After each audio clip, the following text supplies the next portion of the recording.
for all you multi-talented, multitasking, multi-everything people out there. Take it away. Find your glory, write your story, fearless feet will carry you. Time you own it, take your moment, be a fire burning through. Hustling from night until morning, grinding it out, it won't be long. Feel your power, it's your hour, you inspire, you are strong.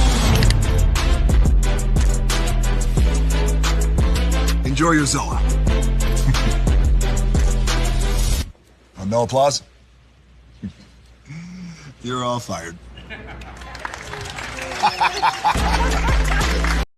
Hey! Good morning, America.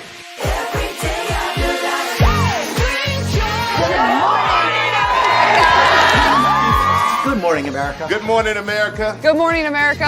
Money! Are you ready? They are ready. Covering the biggest events in the country right now. There's a lot going on here this morning. It's always a good time. That's what the show's about. That's good. Really good. Very good. Coming in hot. Jimmy coming in hot. It's far from elementary. Oh. Good morning, America. I'm not going to try to strut like Michael or anything. I have known George a long, long time. Have you ever known him to dance? Sure. Look at that face. You don't just see it, you feel it. I'm in. I'm in. I'm in. I'm in too. I'll be here. I am here and so happy. I'm in. I'm in too. I'm in. That tells you something when Snoop Dogg's in. Michael, George, Lara, Ginger. Prepare for a journey beyond imagination, beyond belief, beyond anything you've experienced before. Universal Epic Universe, a new theme park where you'll step through extraordinary portals to 5 immersive worlds.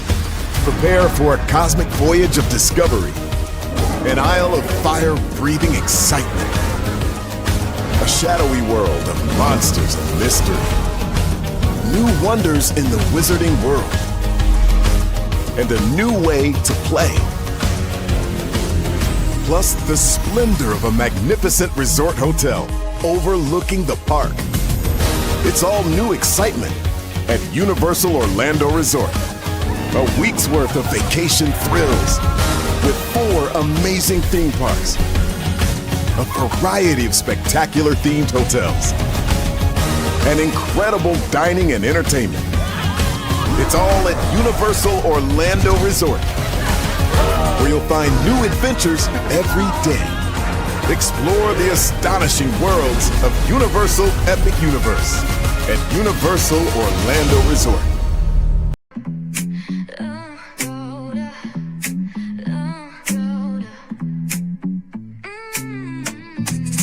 Lights go low, the city goes high.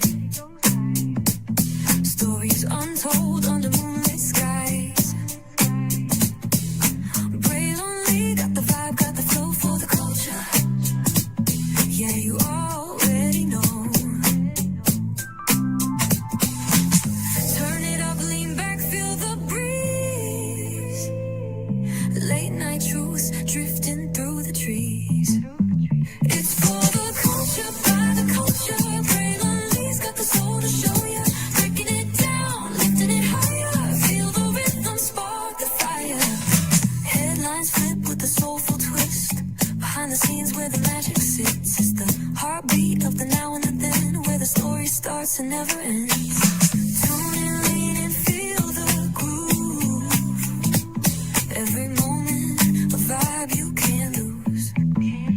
It's for the culture, by the culture. Pray lonely's got the soul to show you. Breaking it down, lifting it higher. Feel the rhythm, spark the fire.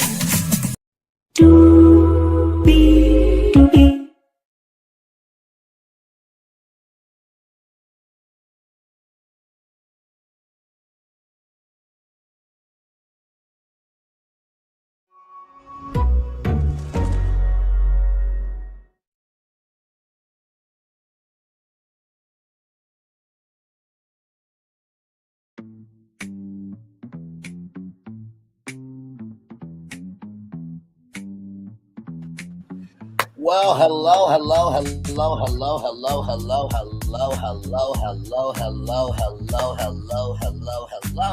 You, and you. Welcome into another edition of Brantley's Virtual Tour Live. We are live on tour. Glad to have all you here in the building, y'all. We got a lot to get to, and we got a whole lot to talk about, rather than a whole lot to get through. We have 1, 2, 3, 4, 5, 6, 7, 8 destinations for you all. Big Tigger, you know him from BT's Rap City, and also too, he did host 106 & Park for a period in time, but the destination we want to talk about with him, man, it has DV in it, so trigger warning for everybody if you're still eating breakfast and everything in between. So yeah, we're going to get into that. He does work on the People Station V103 in Atlanta, but we'll get to that. Megan Thee Stallion was at the Tony Awards. She was a part of the opening number. We'll talk about that. Spyro, everybody's favorite purple dragon. That was one of my favorite games back in the day. Well, there's a new Spyro game coming out. We'll get into that. Yes, indeed. By the way, shout out to Summer's Games Fest. By the way, just to let y'all know, Summer's Game Fest only exists because E3 is not around. If E3 was around, Summer Game Fest would be dead. Just so y'all know. Tiffany Simmons is doing something really big for the world of law. We'll talk about that. Tubi, y'all, Tubi's a media company at this point with over 100 million monthly active users. Okay. You know, they did a deal with Kev on stage. We talked about that, but wait till you hear these next two moves that they are doing. Very, very big stuff. iHeartMedia and SiriusXM, will they actually merge? We talked about that here on the show. Got an update for you all on that. Airbnb wants to get into the creator economy, but what if I told you that they've been building towards that? I got evidence, as I usually do. And then Child 47. He walked out of an interview with Kristen Welker. I'm like, you know what? I don't want to ever hear that kids are bad. I don't want to ever hear adults are bad. I don't want to hear nothing about nobody else, okay? Because y'all remember when he said he could pound somebody in the middle of Fifth Avenue and still get away with it? I remember my mom saying, Bray, you can be better than the president. I'm like, I shouldn't have to be. We should have a competent president in the White House. I love my mama very much. I do. So with that being said, let's get to it because higher is waiting. Low is available. But either way, we got to go on tour. Shout out to the three people here. You see that virtual tour background? Yes, you do. You hear that virtual tour music? Yes, you do. And one thing to know, two things for sure. Over here on this channel, a lot happens early. Roll it. It's a new morning for America's family. Sun's coming up, so make it all that it can be. You know a lot happens early. I'm Harry Smith. I'm Julie Chen. I'm Maggie Rodriguez. Morning everywhere. Come on, get up. I'm Russ Mitchell. And I'm Dave Price. And it's a little early for this. Now this it's a new morning for America's family. Sun's coming up, so make it all that it can be. You know a lot happens early. Every day's good when you're starting it out right. But whenever you're starting the daylight, and a lot happens early.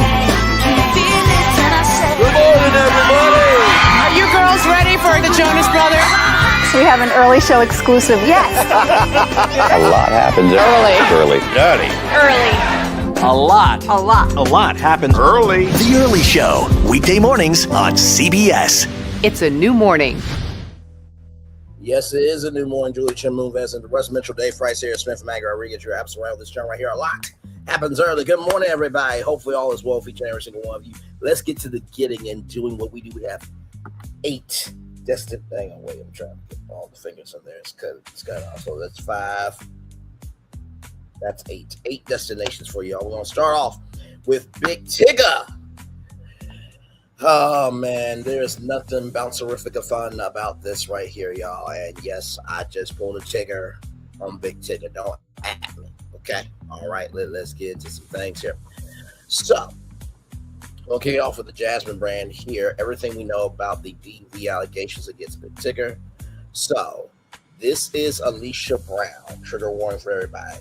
Now, she shared this to social media, right? And she got stitches near her eye and wrote, someone asked my husband why my face happened, right?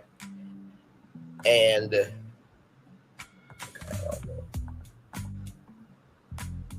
sorry, telling me. I didn't know that this was going to be up here. Okay, here we go.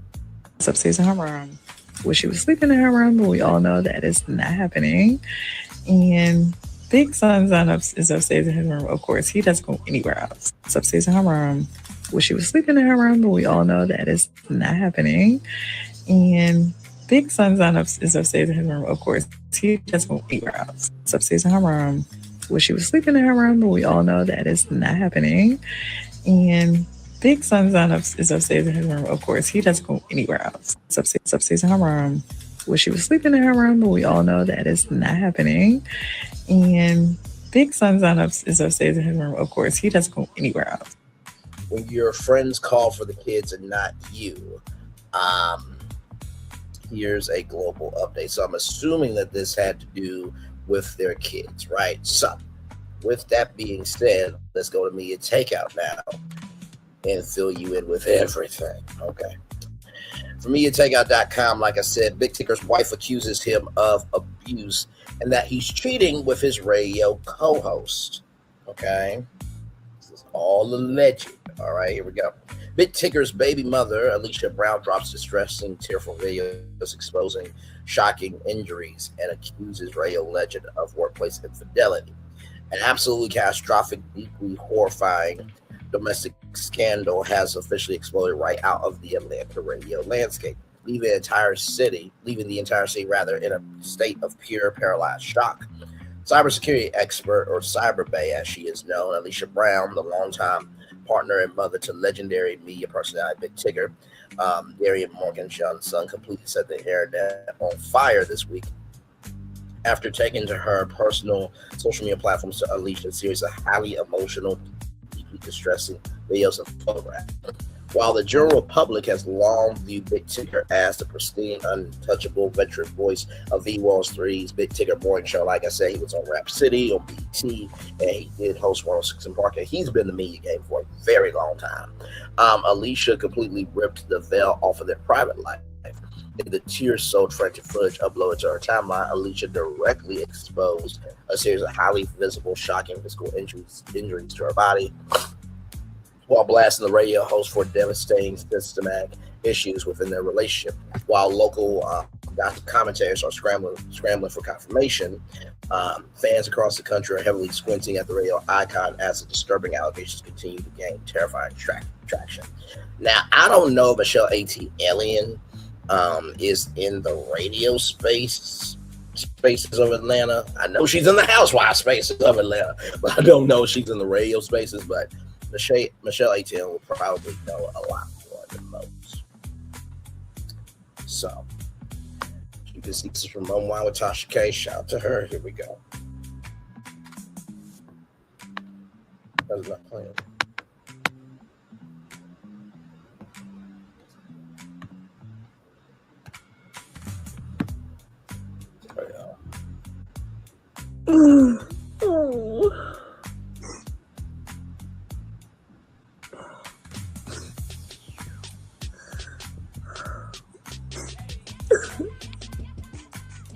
So that is that there.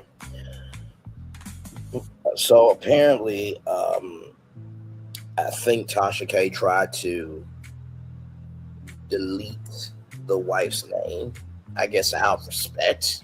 Tasha K respects people. Said nobody ever ask about that Cardi B lawsuit that you got paid. Speaking of that, let's take a little break to see where she is in the fundraising. Because you know she's like, I'm gonna give myself 1 year, ladies and gentlemen. $15,723. Child, 524 donations.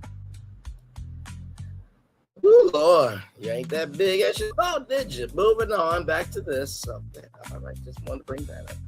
Now, visible traumas and tearful disclosures on the timeline. The graphic nature of the content Alicia shared has sent immediate shockwaves throughout the community. Looking thoroughly distraught, exhausted, and visibly broken down, Alicia panned the camera to document clear, undeniable physical trauma. While she explicitly stopped short of spelling out the exact physical mechanics of what caused the wounds, she heavily connected the presence of her injuries directly to a sequence of dark, volatile events that recently down behind closed doors in her relationship with Tigger. Friends and cybersecurity colleagues immediately flooded her comments in a state of absolute panic, begging her to find a safe house and urging local authorities to open an immediate welfare check. Honey, seeing a highly educated corporate tech professional completely reduced to tears while showing off bodily injuries is an incredibly dark reality that nobody can easily look away from. Now, Francesca Amaker, right? She's been in the game for a very long time. She was on 11 Alive when they were retouring their local morning show, and she did all the entertainment stuff. Also, she has had other gigs as well. And so, right here, Cool Girl KJ13 says, agreed. The page was made this month. If not today, there's no telling. This person seems very upset and feels necessary to go on a smear campaign rather. So I'm guessing they're saying that Cyberbay or whoever, I think it's Cyberbay, did a smear campaign allegedly. Don't know if that's the case, but hey, listen. So, and here's the thing: some people really don't have social media. You know what I mean? So maybe they finally want to be on social media because they want to expand their territory for social capital. Maybe they got a deal that requires them to be on social media, or maybe they just are trying to figure out how to utilize that as a way to stay connected with friends and family. So to Morgan London _ if you don't know the facts, don't be Malagograms and don't be a Tasha K. Okay, you don't want to be that. All right, moving on. LaKinney, LA Kenny 75 rather, in Bitch Good Morning Show. He is my husband. Actually, he asked me to respond to you. Wait, Big Tigger asked you to respond to a commenter? Yes, we are getting divorced over his relationship with Francesca, but it was not your place to tell everyone. However, I do thank you for confirming what I already knew. Can you DM me, please? So this is his new co-host, right? So V103 has been through a lot of rotating co-hosts.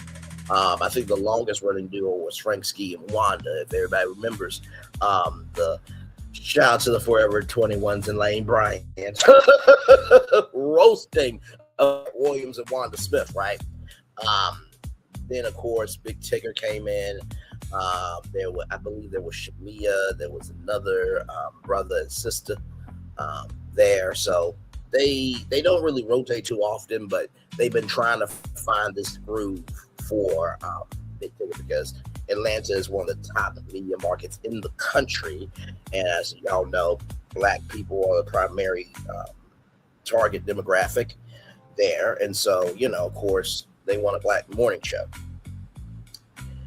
The thing is, whenever you have a situation of this magnitude, it's one thing for it to hit like a hospital or a law firm, right? Because those are industries where the prestige, is at a greater scale because of the work that you do.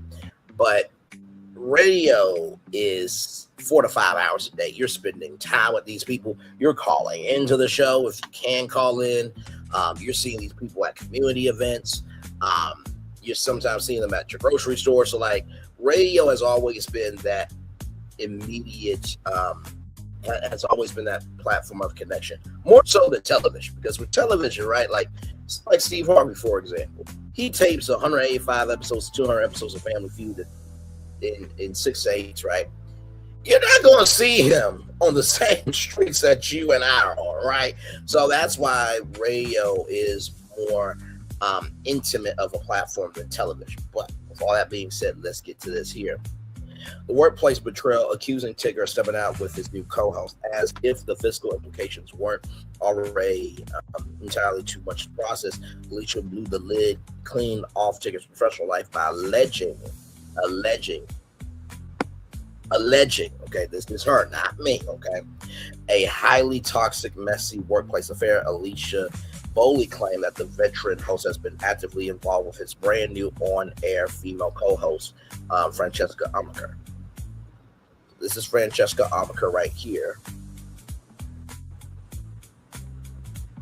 So they did a live show on June 3rd, right? So they do have live events from time to time.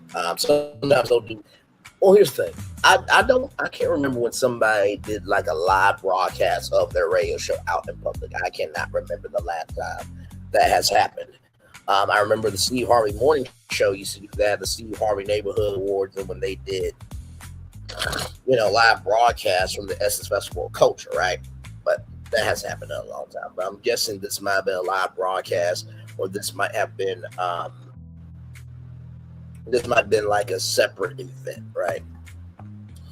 The timing of this messy accusation is an absolute public relations nightmare for the network, for the station, more of a radio station than a television network, or television station rather. V103 just aggressively rolled out a massive, highly publicized morning show restructuring, officially installed Francesca, an Emmy-winning former television reporter and native Atlantean, directly in the co-host chair right alongside Tigger. Francesca proudly boasted during their press runs that she and Tigger possessed an organic, elevated chemistry, but according to Alicia's explosive claims that chemistry wasn't just professional, Alicia indicated that the brewing workplace entanglement. Of course, we got Jada Pinkett Smith in here with entanglement, my lord, completely poisoned the sanctuary of their household, ultimately pushing their domestic dynamic past a violent breaking point. So here are these two here. The marriage question, untangling the legality of their unions. The sudden chaotic unraveling of their home life has left casual fans intensely confused, regarding the couple's true legal status, while many local industry circles routinely referred to Alicia as Tigger's wife due to their shared luxury home, public family outings, and high-profile lifestyle. Close sources whispered that it remains highly unclear whether the two ever actually signed an official state marriage certificate. So we got another Yandy and Mendici situation, like y'all live together but y'all not married. What is 100% factual, however, is that the two share a beautiful young toddler son together, whom they welcomed after years of trying to expand their family. Tigger famously wept tears during radio when his son was born, proclaiming it is the greatest achievement of his entire life. But as for horrific details of this domestic fog continue to spill across the internet, critics are pointing out that a child's safety and mother's well-being matter indefinitely more than a radio legacy. Tigger has currently locked down his social media comment sections into absolute oblivion, refusing to offer a single word of defense, as to say demands real accountability. So, what do I think about this destination? Well, first of all, I mean, Big Tigger, he always has seemed to me very even keel, right? And if this did happen, right, because I wasn't there, you wasn't there, we weren't there as a culture. If this happened, Big Tigger should be fired from B103. And he should be fired from the industry, right? And I know that that's very harsh to say, but no, bro, you can't beat up on your wife. You can't. Just like a woman should be able to beat up on her husband. Okay? Fair is fair.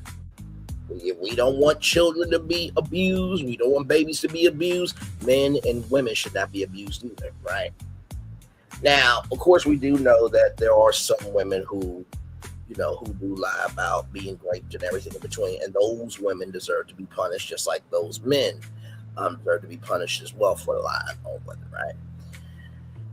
I think the biggest thing to me is, because Francesca is so new in this job, like how long has this been going on? Because they recently just announced, Francesca as the new co-host. It hasn't even been a couple of months since she's been the new co-host. And I don't know how V103 is handling it. I don't know if Big Tigger is still going on the air every day. I don't know if Francesca's going on there every day. I mean, of course, they probably still are, because in the world radio, advertisers pay for ad time. So you got to keep the business going, unless there is somebody, taking over the morning show, and then Francesca and Big Tigger are on leave until investigation happens. I feel sad for the wife. I feel sad for their son. Like I said, we gotta wait for all the facts to come out. But those pictures and that video that we saw of her having, stitches in her close to her eye, and this situation is just very heavy. It's tragic, and also too, it's just beyond the pale of disrespectfulness rather of being up on women. So I'll keep you updated with what's going on, but I wanted to bring that to you all there. Let me see if there's anything else here. So let's look at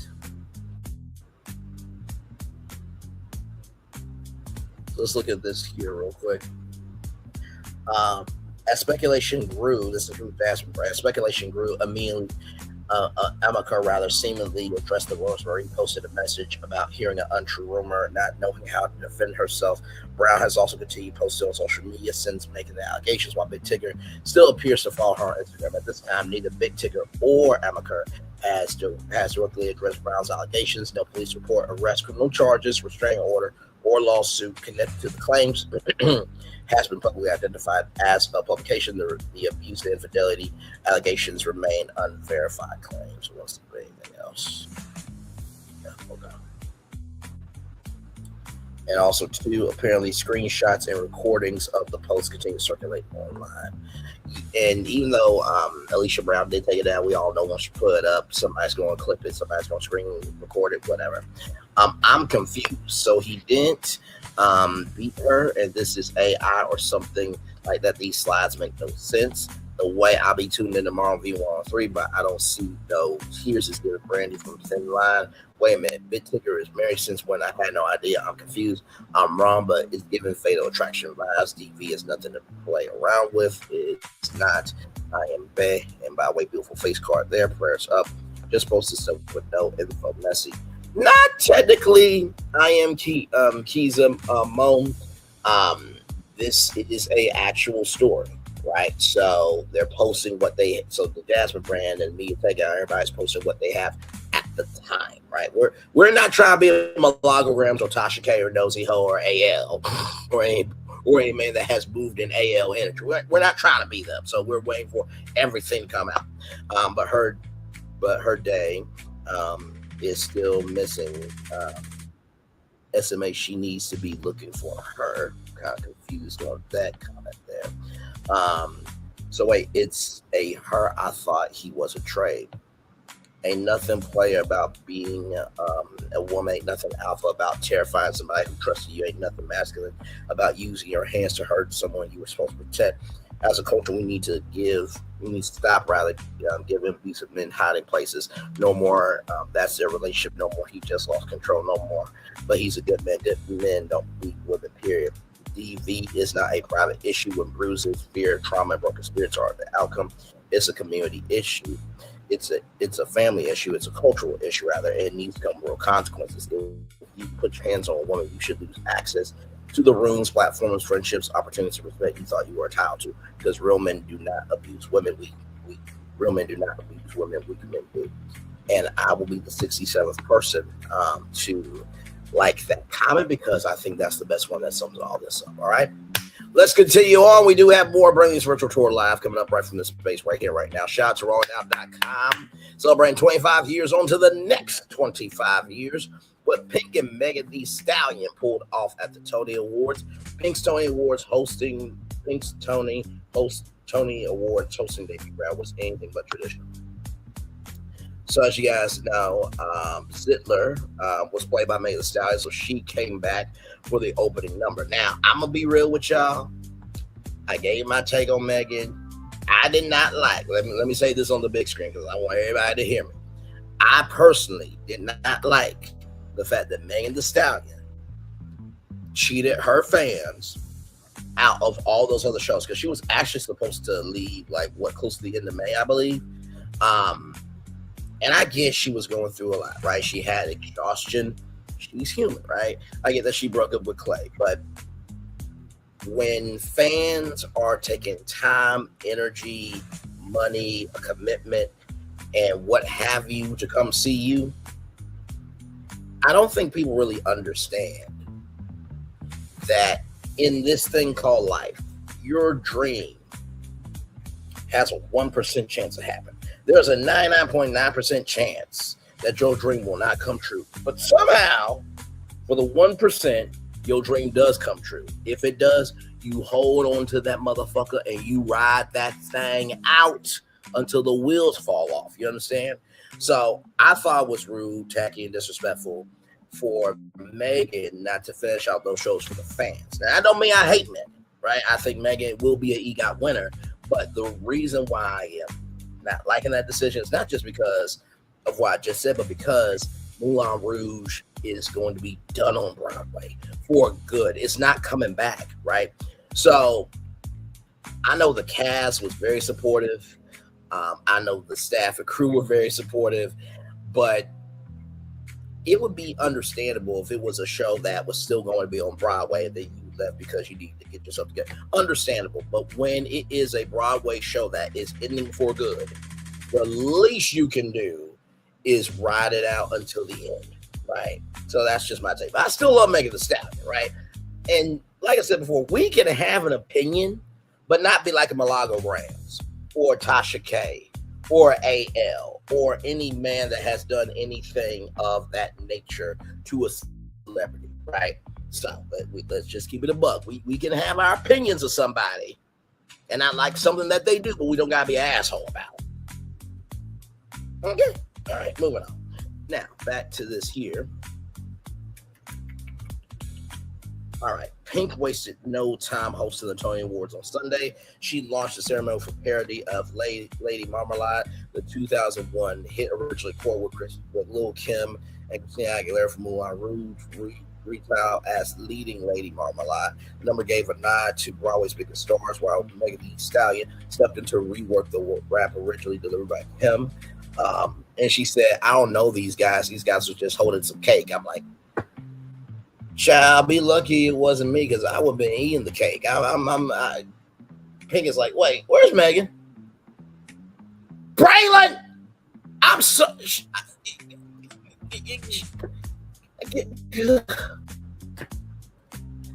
She looked like a strawberry cake with buttercream icing all over her. What was I supposed to do, Pink? Hell, you can do aerial stuff and Megan's blessed just to exist. What you want me to do?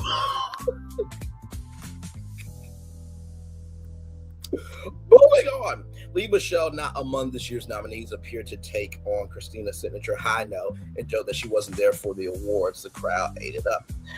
June Squibb still to sing the night's most unexpected moment came from June Squibb, the oldest acting nominee in Tony Awards history, nominated for Best Featured Actress in a Play. Squibb was the front row when production pulled her in for a brief cameo, set to the melody of Moko Chaka Ya Ya. She delivered a quick, sharp line about every role she has played. It landed perfectly. Pink set the tone early before the show. Pink made her intentions clear. She told Broadway.com her only condition for hosting was for freedom to make fun of herself the moment she hit the stage. She wanted the night to feel like a celebration, full of fun and free of pretension. That came through from the first number to the last. A Chicago tribute. Later in the broadcast, Pink led a tribute to Chicago, marking 30 years on Broadway. She was joined by Queen Latifah, Whitney Levitt, Dylan Mullaney, Alex Newell, and Julianne Hough for a melody that included When You're Good to Mama, Cell Block Tango, and all that jazz. By the way, I think John Lithgow won for the oldest person ever to win the Tony Awards. John Lithgow was a legend. I mean, the most iconic line from any animated film is, "Some of you may die, but it's a sacrifice I'm willing to make." Shout out to Shrek. By the way, I hope Shrek 5 comes out good because I really want Shrek 5 to come out good because I do think that will be a huge plus for the Universal parks, right?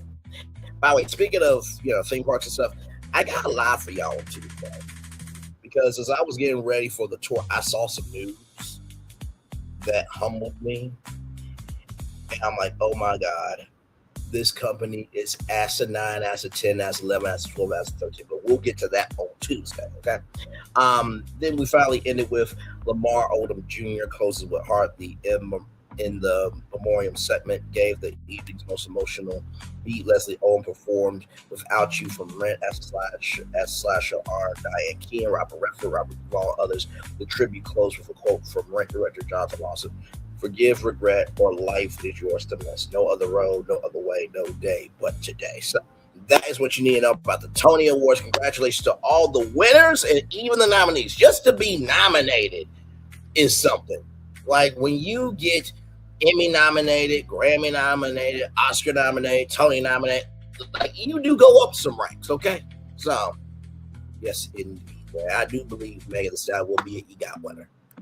I wish she could have been an EGOT winner with Moulin Rouge, for best guest appearance, but such is life, you know what I mean? But hey, she's got a lifetime to go. All right.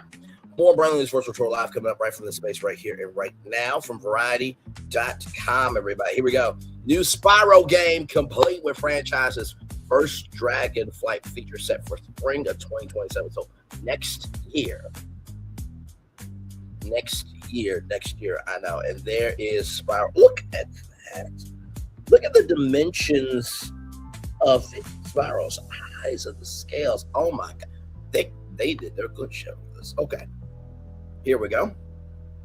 The first new Spyro game in nearly 2 decades will release next spring from developer Toys for Bob in collaboration with Microsoft's Activision. Tom Kenny, the original voice of Spyro, will be reprising his role as the iconic purple dragon for the project. Tile Spyro, A Real Beyond, is described as a completely original adventure featuring a brand new world, expanded exploration, and new gameplay that evolve the classic experience in exciting new ways. Per Toys for Bob, the studio behind Spyro, the Reignite trilogy, and Crash Bandicoot 4, it's about time. By the way, shout out to Rayman. I think there was a new version of Rayman in terms of a new Rayman video game, and it looked very good, by the way. Just wanted to give a shout out to Rayman as well. And Frogger as well. I think the last time I played Frogger was on Xbox, like the original Xbox stuff. But anyway. Built to welcome a new generation while giving longtime fans something entirely fresh, Spyro A Realm Beyond invites players to explore, discover, and take flight like never before. That's right, not gliding, now limited set of flight levels, true dragon flights. Oh, wow. While Toys for Bob Associate Creative Director Lou Dirt says the team is not talking specific narrative features just yet. He did tease how the inspiration from the original games led to the Dragonflight feature. One of the things that we love to do when working on a franchise, be it Crash Bandicoot or Spyro, is we dive headfirst and figure out what makes that franchise, that character kick-started, whole variety. We play the heck out of all the games. We evaluate what resonates with fans. We evaluate what resonates with us. And for us, it's about managing that tone. It's about managing that personality and making sure that's preserved. It's about finding that whimsy and that fun and also those gameplay things that we want to amplify. He continued, that's why we've been focused. That's been the focus for Beyond, rather. And that's why we landed on Dragonplay. We figured, hey, all of these are disparate elements, and we want to be able to unify that into the base core kit of our playable character. And then from there, what does that actually mean? And how do we then amplify that into the gameplay? The Toys for Bob team has been mum on the new Spyro game for years, even though through its spinoff from Microsoft's Activision, which is still partnered with to publish Spyro A Realm Beyond in 2024. They have been quietly listening and gathering fan feedback. One of the things that we love about Spyro in this franchise is the fan base is very vocal about what they love. Toys for Bob Chief Creative Officer Studio Head Paul Yan said, excuse me. Every year they are very committed to being vocal about wanting a new tile. So that's another part of the excitement. Finally being able to confirm to them that, yes, we hear you, but we are paying attention to especially during the Reignite trilogy, is what are the qualities that players love about this. Dragonflight is a great additive into that to take things to the next level. Watch the trailer for Spyro Realm Beyond, which was unveiled during the Xbox Game Showcase Sunday. The video below. All right, y'all. I have not seen this. This is my first time watching it with all of you. Here we go. Let's get it. Ah!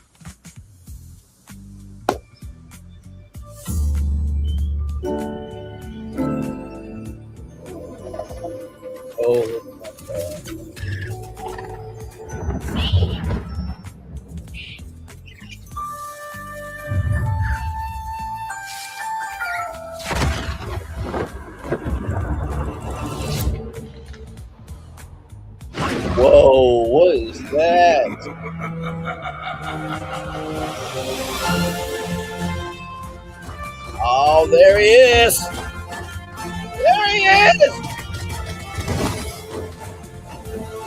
Oh my God! Full flight, baby.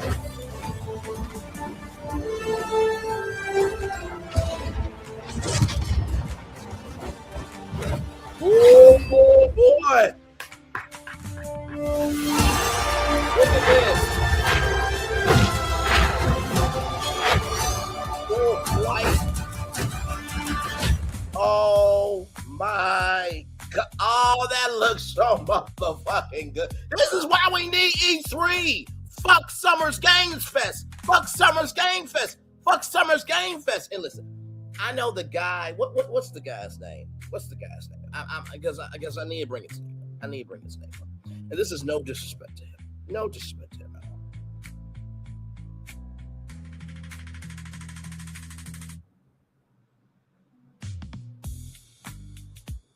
And this is the same guy that hosts the Game Awards. Jeff Kingley, right? I'm sorry for butchering your name. Brother, I love you. Thank you for what you've done for the video game industry. But E3 needs to come back. The only reason why Summer's Game Fest is around, because there's no E3. If E3 was still here, they would have evolved it. Summer's Game Fest would not exist. Just know that. Okay, that's the only reason why you got a job. Now, before y'all say, well, Braylon, he's a video game journalist. He's actually knowing you're not. Here's the thing. Neither are you. Shut up. Okay? Know your role, stay in your place, and drive your speed limit. This is a conversation between lovers of games. Not saying he's not a video game journalist. Not saying he doesn't have career. Not saying that the Game Awards don't matter. Not saying that. Glad Summer's Game Fest is around, but come on, y'all. We all know E3 was the shit. Come on now. What are we doing here? What are we talking about? Are you out your mind? Moving on. Okay. I can see them. Yes, put Braylon Lee's picture at the front door. You're not allowed it. I'm like, I'm sorry. I got told by NBC Universal that we had to be here. And believe me, I don't want to be here either. I'd rather be at E3, but this is what it is. Speaking of that, I want to bring up something real quick.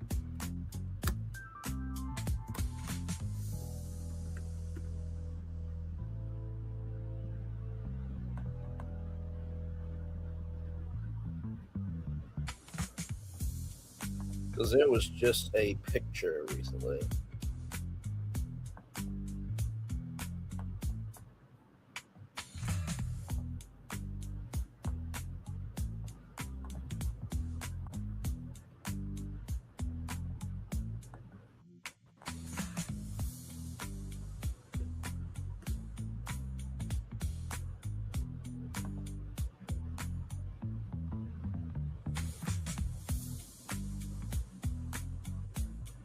So right here,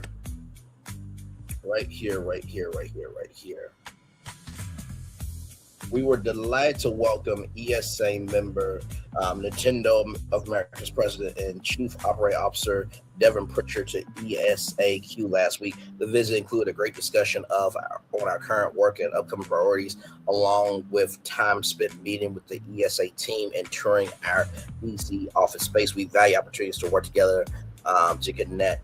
We value opportunities like this to connect face-to-face with leaders, our member companies, as we work together to support the future of the video game industry. So those two right there met, and a lot of people were like, wait a minute, Nintendo going to bring back E3 now? That's not confirmed, but just E3 needs to be back. I mean, the way that, if y'all will indulge me in my geekiness for a minute, when I watched the G4 network and they were live on the convention floor of E3, like they would showcase the whole presentation live on TV, and then right after that, they would be on the convention floor talking to the game developers, talking to the designers, talking to everybody about the announcements. And during the interviews, they actually got exclusive info that you could not get anywhere else. So like G4 was the place, not to mention too, they broadcasted Comic-Con, they covered the CES Consumer Electronics Show. So G4 is one of those networks where it's like, it should be on TV. There's so much nerdum news to talk about. And I think that's why I do cover theme parks. I think that's why I do cover video games. I think that's why the channel is the way that is. Like, sure, we cover media, entertainment, pop culture, in a great fashion. But when we get to talk about video games and theme park news and commerce, that is you guys getting to see the creative side of me when it comes to business. And G4 and E3 should still be here. It should. I'm not saying if I was in charge that it would be the greatest thing of all time, but hello, have I ever missed in my media commentary? No, I have not. Moving on. So, with that being said, let's continue on here. Like I said, no disrespect to Jeff and the great Video Game Awards and great Summer Game Fest, but without E3 being here, that's why that exists. Okay, let's move on. So, this sister right here from Black Enterprise Magazine, from Black Enterprise Magazine and Black Enterprise.com. This is right here. Gorgeous sister. Love the face card.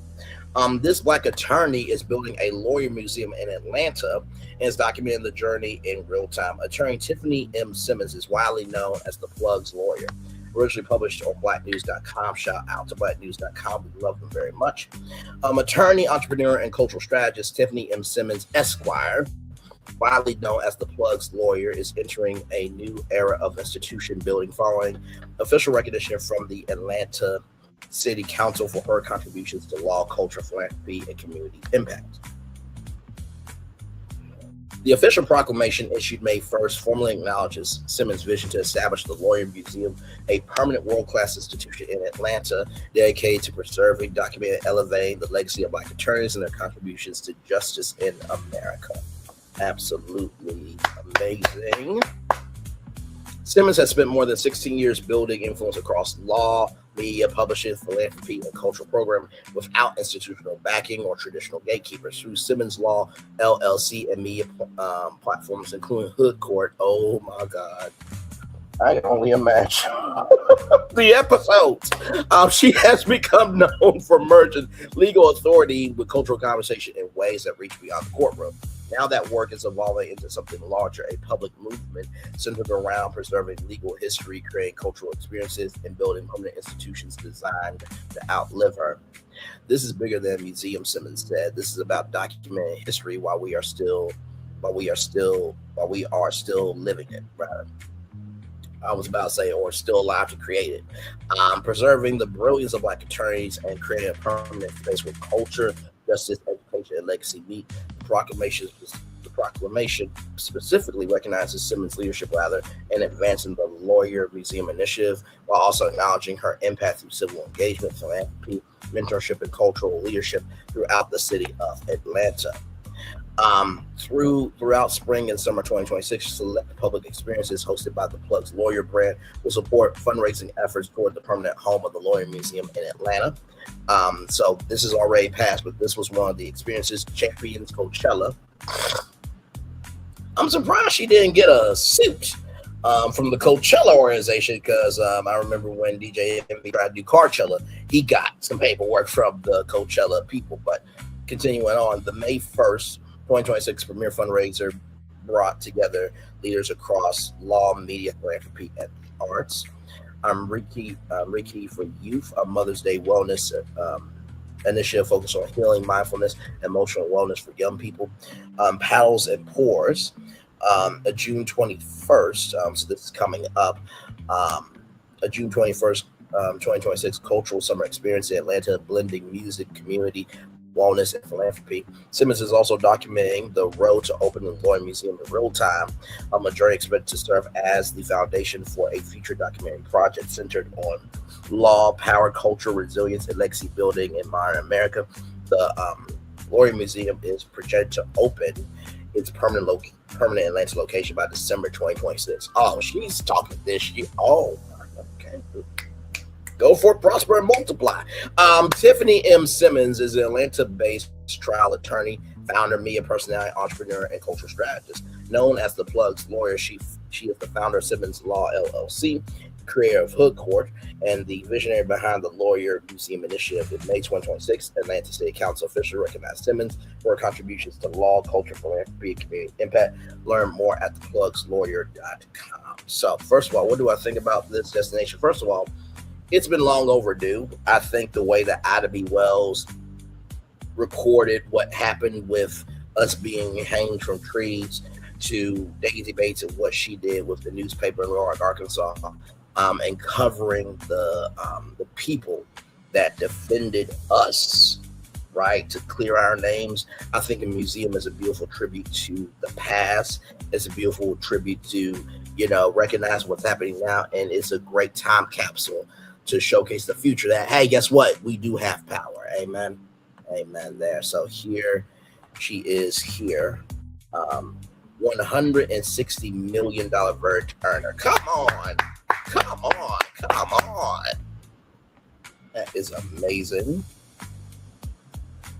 So she is a reoccurring legal voice on TV1's Fatal Attraction, and for my man, Court TV, Law Crime Network, News Nation Live, the Rio and regional news outlets. And also, too, in December 2022, Simmons originated a wrongful death mass powering case that resulted in a landmark $160 billion jury verdict after strategically partnering with natural trial firm Beasley Allen. Go right ahead. I'm not mad at you. So, of course, she's got legal services. So, 2-hour consultation, $3,000. Criminal defense representation, 24-hour services start at $20,000. Misdemeanor representation services start at $10,000. Traffic court, $250 to $1,000. Wrongful death and personal injury varies per service. Business and entertainment law varies per service. Hourly service, $800 per hour. Estate planning varies per service. And then right here, color outside the lines. This is a wellness course for $10,000 for 2 hours. And then right here, speaking of engagement compensation package. So she's got some stuff. And of course, she's got products there. And then I guess her YouTube channel would have the Hood Court, I guess. Okay, right here. So here is Hood Court.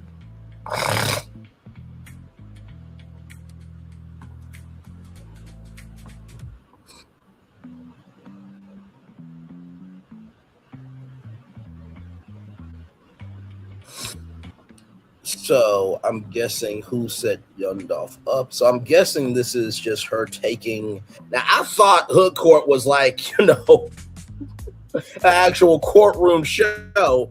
But it looks like Hood Court is just basically taking real life cases and just giving it, just a little personality. I'm guessing that that's what that is. So we'll just go to hoodcourt.com and see what this is about. Urban courtroom cultural accountability verdicts delivered.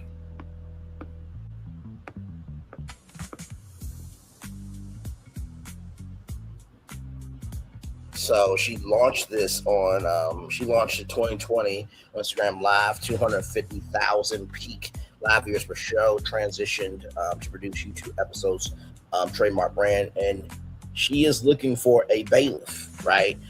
Black female, prefer commanding presence, comfortable on camera. Child, can I be the bailiffs? Can I be a part of the bailiffs cavalry? I'll make sure that the fit is, ironed. You know what I mean? I'll give her compliments. Like I'm available to work. Damn it. Oh my God. So case file, facts established, risk analysis, verdict delivered. So presiding Judge Tiff. So 15,000 monthly views, 3,400 counts reached, 74% plus U.S. audience. Creating 2020, refined 2026, format protected, licensed content framework. Streaming, podcast adaptation, university licensing, courtroom educational tool, international adaptation. So average watch time, 18 minutes. Engagement spikes 4.7 times. Comment conversion rate 13%. And juror email list growth 225%. let's see if we can watch this theory here. That'll just takes us back to the YouTube channel.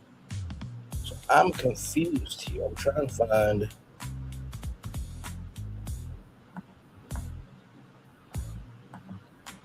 Okay, so here's an example, y'all. Right. All right. So let me say this or ask the question, because again, you're telling us how you got to know Formula 22. Now, you knew each other in college. Did you date then and break up, or were you dating on? Because you just said ex. I'm sure you may have. So I'm guessing, like I said, she brings people on, and using her law experience, she's able to make verdicts. I'm guessing that's the format there. But congratulations to her, though. Any black woman making it do what it do in our community for the good, I will always support that for sure. All right, y'all. So we gotta talk about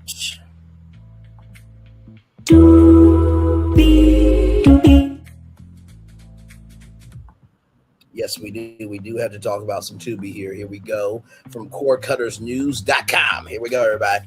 Tubi's push into creator content continues by turning YouTube hits into its streaming exclusives here. Here we go. Tubi is making it clear that it just wants to be more than just a place to watch free movies and TV shows.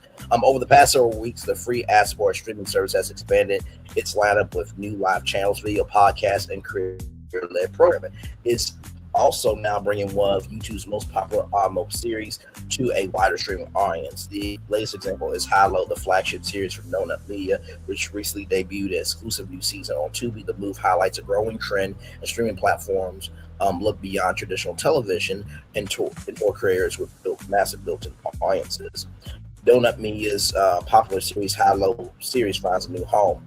Donut Media announced a new season of High Low is now streaming exclusively on Tubi. The 6-episode season titled High Low 5K Civic versus 50,000 Civic follows the familiar formula that helped make the series a hit on YouTube. The Donut crew takes two Honda Civics, modifies them using dramatically different budgets, one with affordable parts and the other one premium components, to see how much performance the extra money actually buys. The season culminates in a head-to-head showdown, giving viewers a chance to see whether expensive upgrades really deliver better results. According to Donut Media, High Low has generated more than 200 million views, making it one of the brand's most successful series. The company says that YouTube channel has surpassed 3 billion total views and reaches millions of automotive enthusiasts around the world. For Tubi, the partnership brings a proven creator brand to a platform that already reaches more than 100 million monthly active users. Donut executives called the partnership an opportunity to introduce High Low to a broader audience while keeping it free for long-time fans. Part of a much bigger strategy, the Donut Media partnership is just one piece of Tubi's broader creator content push. Tubi recently announced a deal with SiriusXM that will bring popular video podcasts to the platform. The lineup includes shows such as Conan O'Brien Needs a Friend, Ryan Mango, School of Greatness, and What Now with Trevor Noah. Giving viewers more podcast content to watch on their TVs instead of simply listening onto audio platforms. Tubi has also expanded creator partnership through a deal with comedian producer Kevin on Stage. We talked about this on the show. The agreement adds new seasons of Safe Space along with original scripted content, feature films, and stand-up program. The company says its creator program now includes more than 20,000 episodes, over 300 creators. I mentioned Mr. Beast is on Tubi as well.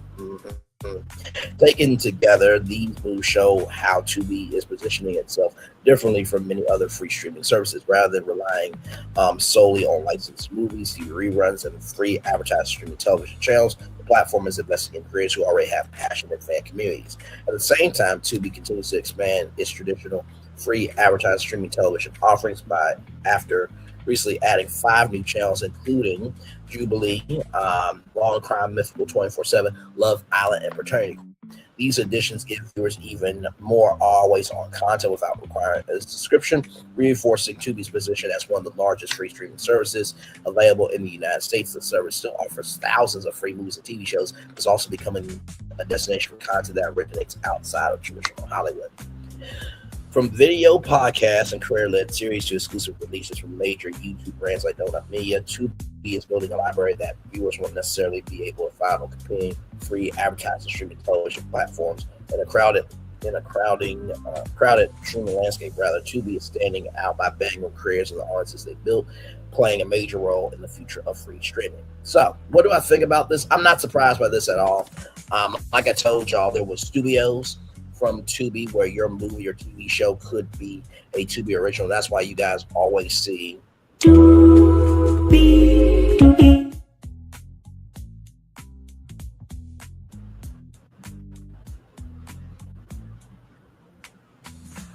That's why you always see that before every show. And then, of course, we're talking about the Blavity Career Collective. Blavity Career Collective, where your content could be seen by 250 million monthly active users. Now, I applied for it. I had heard none back from Blavity. Now, one thing, okay, I even did a whole live stream, tell you how you can enter. I haven't heard nothing. And then, of course, NBC Universal launches with the Accelerator.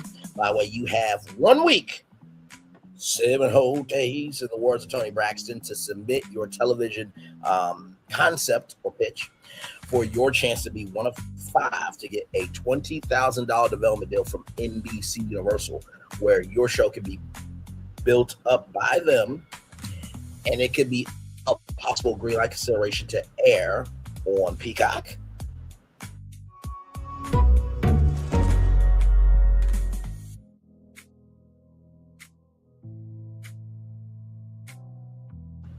on Bravo or NBC. You got 7 days until June 14th. That's Sunday. Now, the deadline for that is Sunday, June 14th, like I said, but it will be at 2:59 a.m. Eastern Standard Time, which will be 11:59 p.m. Pacific Time. You got until that time. All right, so you can do it all the way up to probably, it won't take you too long, but the earlier, the better. Okay, now let's get to the video podcast that Tubi is doing here. From CordCuttersNews.com as well. SiriusXM video podcasts are coming to Tubi. Tubi and SiriusXM announced a partnership today that will bring a selection of video podcasts from SiriusXM's podcast network to the free streaming service with the non-exclusive distribution and monetization deal. The podcast will become available to Tubi's 100 million monthly active users, giving creators, another platform to expand their audiences, give fans a new way to watch. The agreement also gives new advertising options to brands hoping to reach engage. Excuse me, y'all. The agreement also gives new advertising options to brands hoping to reach engaged audiences. Advertising sales for video podcasts on the platform will be shared between Tubi and SiriusXM Media, the company's advertising division. Right here, the slate of SiriusXM podcasts coming to Tubi includes Conan O'Brien Needs a Friend, Ryan Mango, The School of Greatness, What Now with Trevor Noah, Moral of the Story, and the Deep 3 podcast, with more to be added soon. In podcasting, audio has long thrived in broad distribution across platforms, helping shows grow and connect with new audiences wherever people chose to listen. Say Andrew Moss, Senior Vice President of Content Strategy and Development at SiriusXM. We're applying that same philosophy to video, expanding our creators' reach across phones, computers, and net TV so their shows can be discovered by more fans in more places. Bringing our content to Tubi is another step in helping creators grow their audiences and businesses as video podcasting continues to expand. Tubi is the platform built to help creators grow their fan bases and revenue, and this partnership with SiriusXM is a natural extension of that, said Rich Bloom, General Manager, Creator Programs, and Executive Vice President on Business Development at Tubi. By bringing some of the most compelling voices and podcasts to Tubi, we're giving creators a powerful new avenue to expand their reach and connect with viewers who are hungry for these stories. We're committed to being the platform where creators scale, and we're just getting started. So, it's interesting because you guys remember when Netflix went over to SiriusXM, right? And tried to get SiriusXM, podcasts to come over, but they ended up with iHeartMedia podcasts. Now, I want to go back to something that's very, very important here for this. right here with the non-exclusive distribution and monetization deal, which means that you can have your podcast on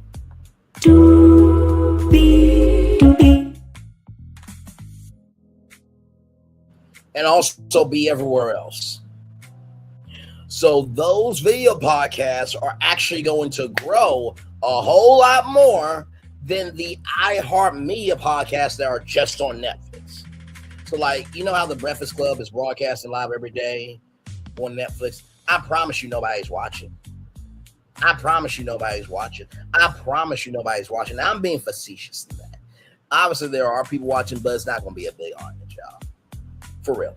Because when they went over to Netflix, they can't really promote anywhere else. But at least with this, it's not exclusive, which means Conan O'Brien can promote his podcast here, there, and everywhere. While Charlamagne, DJ Envy, Jess Hilarious, and Lauren Rosa, they're locked up at Netflix, right? So I just wanted to bring that to y'all attention. I know Charlamagne's gonna be like, well, you know, we were on Tubi too. Yeah, you were on Tubi. You also were on BET as well. You also were on Revolt TV. So you being on Netflix is not a move. That makes the Breakfast Club and iHeartMedia donkey of the day. You repackaging a movie you already done. What the hell? Speaking of iHeartMedia, don't you just love how one thing after another just falls into place? Speaking of iHeartMedia, we talked about this too, also from CoreCuttersNews.com. Now, I did a whole tour talking about the potential merger of SiriusXM and iHeartMedia. Well, let's look at this because there's an update on it. SiriusXM and iHeartMedia merger discussions stall amid a rapidly changing radio world. Okay, here we go. The anticipated combination of two major players in the audio entertainment sector has encountered significant obstacles, leaving both companies to navigate an increasingly competitive landscape on their own for the foreseeable future. SiriusXM and iHeartMedia entities that have long dominated traditional radio and satellite broadcasting entered preliminary talks earlier this year, aimed at forming a unified powerhouse capable of better withstanding the rising of streaming services. Those negotiations have now stalled as the parties failed to align on key terms, according to New York Times reporter Lauren Hirsch. The potential merger was first reported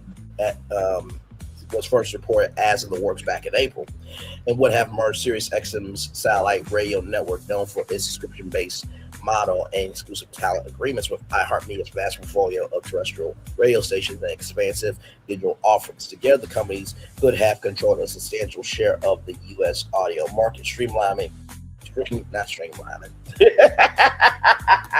I'm thinking of LimeWire. Y'all remember LimeWire, the one platform that gave your computer a virus and stuff like that? Mm-hmm. Now, I think the owner of LimeWire also bought the rights to the Fire Festival. Why would you buy a failure? Moving on.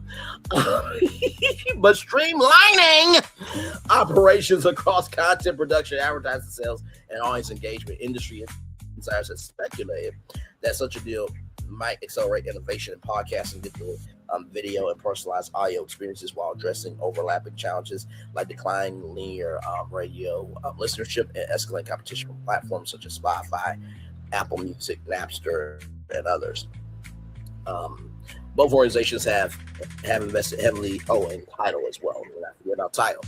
Both organizations have invested heavily into podcasts to evolve beyond their traditional roots. iHeartMedia has built a robust lineup that includes popular shows generating significant revenue, with the segment contributing $147 million in the first quarter alone. You heard me correctly, $147 million. The company continues to expand on its on-demand audio footprint through original programming and live events. SiriusXM, meanwhile, maintains strong relationships with high-profile podcast creators and recently extended a major contract with one of its flagship personalities for additional 3 years. That would be the one and only Howard Stern. These moves reflect a broader industry shift toward hybrid models that blend live broadcast with on-demand content to retain listeners who increasingly favor flexibility and curation. The audio sector faces mounting disruption from digital giants that offer fast libraries, algorithmic recommendations, and ad support free tiers. We talked about SiriusXM's free service where you can actually listen to SiriusXM for free with ads in your car. You can't listen to it on your phone as of yet, or your laptop, or your desktop, or your connected TV, or your tablet. But hopefully SiriusXM will expand to those very soon. And they should. And you should be able to get the SiriusXM Access app eventually. But also what I mean by that is you can also listen to it on your phone. If you just type it in and just play it from your phone, right? There was a thing called Next Radio back in the day. That was like an FM app service. I remember it because they were giving away $10,000. This is when I went to the NAB radio show when it was in Nashville, Tennessee. That year while I was in college, and one of the commercials was Next Radio's giving away $10,000. Next Radio, live and local wherever you go. I played that on Black Squirrel Radio. It was cool. It was my first contest I got to promote the fact that you can win $10,000. That's the highest amount of money I was ever able to promote to give away, and I hope to be able to do more things like that in the future. But moving on, traditional broadcasters have struggled to maintain relevance as younger audiences migrate to mobile-first platforms. The combined entity might have achieved economies of scale in content acquisition, technology infrastructure, and marketing, potentially reducing costs and enhancing bargaining power with advertisers and creators. About the merger, each company must independently refine its standalone strategy, balancing legacy radio assets with aggressive digital expansion. SiriusXM has long differentiated itself through satellite delivery, providing uninterrupted service in vehicles in remote areas where internet connectivity remains inconsistent. Its premium subscriptions appeal to audiences seeking commercial-free music, sports, news, and comedy. iHeartMedia, with hundreds of stations around the country, leverages local programming with national syndication to drive advertising revenue while growing its streaming app and podcast network. Regulatory considerations, including ownership limits on radio licenses, may have also complicated discussions, as any deal will likely require divestitures with structural adjustments to satisfy antitrust scrutiny. In the absence of a deal, the focus turns to organic growth and tactical partnerships. SiriusXM may continue emphasizing exclusive content and in-car entertainment integrations with all makers in an area where satellite radio maintains the edge. iHeartMedia could double down on its strength in live events and localized advertising areas that digital-only competitors find harder to replicate. Maybe like the iHeart Entertainment Awards, maybe the iHeart Content Creator Awards. You already do the iHeart Radio Podcast Awards. I'm just saying. But, do what y'all want to do. You guys are the smart company, the broader audio industry.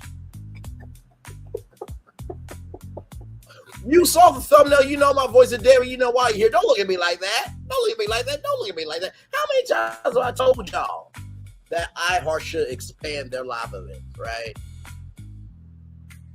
Just saying. The broader audio industry is expected to see further consolidation or alliances as participants seek scale and may rise production costs and audience fragmentation. While the talks have paused, keyword pause, they're not ended, but they just paused, the underlying pressures drive the intense competition, shifting consumer habits, and the need for technological adaptation persists. Observers will closely monitor how each company positions itself in the coming quarters, potential implications for content creators, advertisers, and millions of daily listeners who rely on these platforms for information and entertainment. The coming months will test whether independent strategies can deliver the innovation and efficiency that unified approach might have achieved more rarely. The audio entertainment space continues to evolve at a brisk pace. The only thing I can think of that is please move out glacial pace. Please move out glacial pace. You know how much that thrills me from the Devil Wears Prada.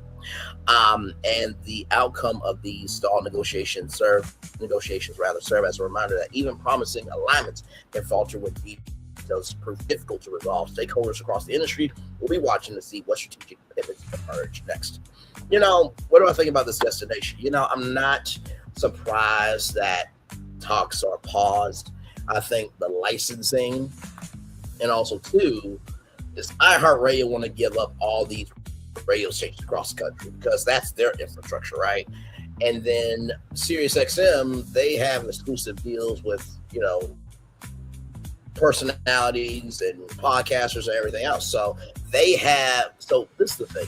SiriusXM curates content, iHeartMedia broadcast content, right? So do you want to give up part of your infrastructure just to be a combined entity? I think that's the question, right? So we shall see. Now, something that is very interesting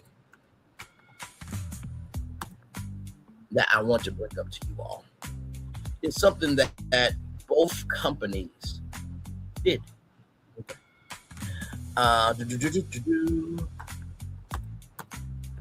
They both partnered with the same social media platform. Okay. Just want y'all to know this. So, in case you did not know, SiriusXM had TikTok Radio. Now, of course, it's no longer around, unfortunately. But this right here, TikTok gets a 24-hour SiriusXM channel. Pandora launches TikToker hosted playlist, right? So right here, this summer or that summer, SiriusXM will launch TikTok Radio, a full-time music channel featuring the trending sounds that are redefined pop culture from TikTok. Per the company's channel will be presented by TikTok creators, tastemakers, and DJs. iHeartMedia, TikTok Radio from iHeartMedia and TikTok announced the launch of TikTok Radio and the inaugural lineup of creator hosts for the TikTok podcast network. Okay. Oh my God.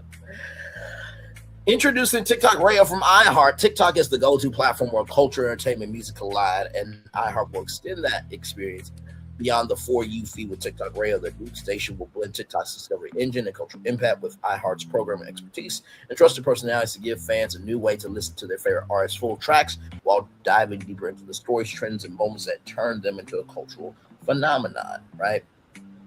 So, of course, you have the audio programming that blends today's hottest music with real-time conversation, guiding listeners through what's breaking now, from rising careers to new hits to throwback rediscoveries, podcast spotlights, and trending topics. TikTok Radio will feature the following segments: Behind the Charts, a countdown of the 10 biggest songs of the week on TikTok, looking at the story and the arts behind the music, Hacks on the 20s, trending life hacks for every area of your life, heard every hour on the 20s. Good damn, it's been a minute since we heard, at the bottom of the hour, at the top of the hour.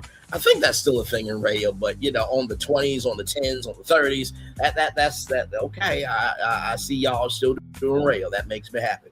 Hot takes, lighthearted hot takes about everyday topics and lifestyle and culture. New Music Fridays, a highlight of the week's new releases airing throughout the day on Fridays. And On the Verge, featured music from artists on the verge of breaking on the charts. So, SiriusXM and iHeart both have done TikTok Radio. So it goes to show you that if you understand the moves that are happening around you, you'll understand what you're seeing in front of you. So, yes, indeed there. All right, y'all. Let's talk about some Airbnb, everybody. Yes, indeed, from tubefilter.com. Sorry. Here we go. Ooh, try to make an X. I need to see what that's about. I'll look at that on my own time. Airbnb CEO says creators are its next big thing, and that creators need it because the economics are starting to go down on YouTube and TikTok. Let's get into some things. Airbnb wants in on the creator craze. The company is most recognized for offering hotel alternatives, but back in 2016, it pushed further into overall travel plan with an expansion it calls Trips. As a part of Trips, it introduced experiences. A selection of activities curated, often hosted by locals. In the decade since that launch, experiences have also expanded, much like Airbnb bread and butter, where the idea was that locals will rent out all or part of their homes to tourists for a cozier vibe. Experiences is now more of an entry. While thousands of independent locals are still offering outings to tours, Airbnb has increasingly tapped celebrities like Conan O'Brien and Sabrina Carpenter to host splashy events. Now, there was a thing from Amazon where you can do experiences, And one of the things was, I did this during the kids, when I went to Kent State, we actually got to tour Italy virtually. So it was a person in it. I think it was either Italy or Rome, but either way, they were overseas. And we clicked on the link, and we got to see Rome in real time. So they were walking, and we could ask questions and everything. It was really cool. Really, really, really cool. Now, the company CEO says they intend to bring creators into experiences too. Airbnb has been experimenting with creator-led experiences and plans to add them to the platform after tests showed strong conversion. Focus Wire reports. CEO Brian Chesky apparently described creator experiences as a huge opportunity, especially as travel becomes more personalized and driven by communities. He praised creators for their smart marketing, their ability to create great listings, and their pool of established audiences. The other thing we've seen with creators is they get a lot of local demand. He added, most experiences get travelers, but if you are a fan of something, you're going to book in your own city. So creators are also a gateway to local demand for experiences. He also knows that Airbnb sees itself as a way for creators to ramp up their earnings, claiming rather that the hosting is waning down a bit. The economics are starting to go down across platforms like YouTube, TikTok, and Instagram. Also, there's a maximum. You can only post so much before it feels commercial and solicitous. So there's got to be other ways to make money. He said, we're not sure where the assertion about economics going down is coming from, but we do agree that creators should always be keen to diversify their revenue streams. They always say, if you want to be rich, have separate streams of income, because it all comes back together in a pot. Chesky claimed interest from creators have been really hot, especially from creators who want to foster more in real life fan connections. The other thing we've heard from creators is even more is that they want to meet people following them. He said that being a creator, sometimes you want to know who's liking your content, who's commenting. A lot of these people want to step inside your world. Airbnb hasn't released any data about its test, nor said which creators it's working with, but we know that there's a real appetite for in real life events. But we're not certain Airbnb quite gets our world yet. Guess we'll see. It plans to add listings for creator experiences in the coming months. Now, as I thought about this destination, first of all, I think it's great, right? Because Airbnb has a network all across the country, around the world. So I can see how they can leverage creators and, hey, a creator is having an Airbnb. Would you like to stay with that content creator? Don't know if it's going to be that because, the world's crazy and da-da-da. It's got to be like background checks and everything in order for that to happen. But I see where they're going, right? But then I thought about a job posting. And they have. Check this out. Senior Creative Director, Social and Content. Right here. So, the community you will join. The Senior Creative Director, Social and Content will report to the Director of Social Creative and Work Pacific Time Hours, right? This leader will oversee multiple Airbnb social work streams while shaping a cohesive, culturally relevant content ecosystem that blends brand storytelling with social-first execution. Airbnb is seeking a visionary creative leader who operates at the intersection of content, culture, and brand.